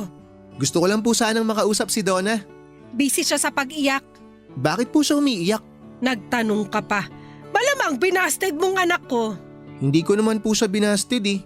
Pero pinapabasted siya ng tatay mo sa'yo. Ganon na rin yun. Po? Naku, wala po akong alam dyan. Pwede ko po ba siyang makausap? O, pasok ka. Salamat po. Oh, anong ginagawa mo dito? Maiwan ko muna kayo. Lalabas muna ako. Teka, Nay! Mag-uusap kayong dalawa dyan. Silipin mo na rin yung sinaing ko mamaya. Ano ba kasing ginagawa mo dito? Iniwan na kita sa plaza, di ba? Bakit sumunod ka pa dito? Kasi gusto kitang bigyan ng bulaklak ng kalabasa. Ito kabibili ko lang yan sa palengke nung nag-walkout ka. O, kunin mo na. Para saan to? Ba't mo ako binibigyan ng bulaklak ng kalabasa? Regalo ko yan sa'yo kasi manliligaw ako. Hindi ako magpapaligaw sa'yo, no? Gusto mo ba sa iba na lang ako manligaw? Sige, tingnan natin kung may babaeng tatanggap ng bulaklak ng kalabasa. Biro lang, wala naman talaga akong balak manligaw ng iba eh. Tinatakot lang kita para di mo ako basti din. Ako nga itong binasted ng tatay mo para sa'yo, no? Bakit ka ba kasi nakikinig kay tatay? Ako naman yung may gusto sa'yo. Hindi kita babasti din, promise. Kaya please, huwag mo rin akong basti din. Bakit kasi ayaw mo ako manligaw sa'yo? Ang simple lang naman nun eh. Nawiwirdohan nga kasi ako. Ayoko talaga. Kagaya mo rin palang tatay mo eh. Wala kayong bilib sa mga babaeng katulad ko. Uy, hindi ah. Bilib ako sa mga babaeng katulad mo. Buo ang respeto ko sa inyo ng nanay mo. Kaya nga gusto ko na ako ang magpakita sa'yo ng respeto at interes eh. Kung papayagan mo ko, may papakita ko sa'yo lahat yun sa panliligaw ko. Pero gusto ko pa rin manligaw sa'yo para ipakita sa'yo kung ano yung kaya mong gawin bilang isang lalaki ay kaya ko rin gawin bilang isang babae. Paano ba tayo magkakasundo? Pareho na lang tayo manligaw sa isa't isa. Uy, gusto ko yan. Mas okay yung idea na yan. Panalo yung ganyang setup. Donna? Ano yun? Pwede mo bang igisa yung bulaklak ng kalabasa sa talbos ng sayote ngayon? Palambing naman oh. Nagkikrave kasi ako eh. Napailing na lamang ako habang nakangiti sa request ni July sa akin. Naging paborito na niya ang ginisang bulaklak ng kalabasa at talbos ng sayote. Inaya ko siya sa kusina para ma-check namin ang sinaing ni nanay. Sinamahan niya akong lutuin ng bulaklak ng kalabasa. Habang hinihintay na maluto yon ay nilabas ko sa ref ang natirang tsampurado na niluto ni nanay noong umaga. Dinamihan ko ang evaporada at pinakain ko kay July. Nagustuhan niya ang malamig na tsampurado, yun din ang paborito kong klase ng tsampurado, malamig. Nagkakwentuhan at nagkatawanan kaming dalawa papadudot habang pinagsasaluhan ang malamig na tsampurado. Isa marahil yon sa mga hindi ko makakalimutang alaala sa buhay ko. At yon ang madalas kong kinekwento sa mga naging anak namin ni July. Oo, nagkatuluyang kaming dalawa ni July. 2 taon ang inabot ng relasyon namin bilang magkasintahan bago niya ako inayang magpakasal. Ako pa naman sana noon ang nagbabalak na mag-propose sa kanya. Kaso'y naunahan niya ako. Wala namang kaso yon. Pareho lang naman kami ng gusto. At ngayong pareho na kaming 45 ay wala na kaming ibang hinihiling pa kundi ang dagdagan pa ng Diyos ang buhay namin para makapagsama kami ng mas matagal. Para marami pa kaming taong makwentuhan ng love story naming dalawa. Kaya nga naisip ko ring ibahagi sa inyo sa Barangay LS ang kwento naming mag-asawa para mabigyan ng pag-asa ang bawat isa sa forever. Andyan lang ang forever sa gilid ninyo. Nag-aabang lang kung kailan ka magkakaroon ng lakas ng loob para lapitan ito. Sa lagay ko, ako ang naunang naglakas ng loob na lumapit. Sumunod sa akin si July at heto kapwa na namin hawak ang forever namin. Maraming salamat po sa pagbabahagi ng aming kwentong mag-asawa. Hanggang sa muli, ako po ang inyong kabarangay forever, Donna. Barangay Love Stories. Barangay Love Stories. Anong say mo sa Barangay Love Stories na ito?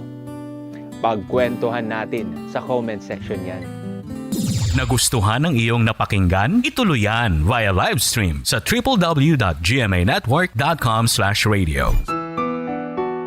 Barangay LS 97.1 Forever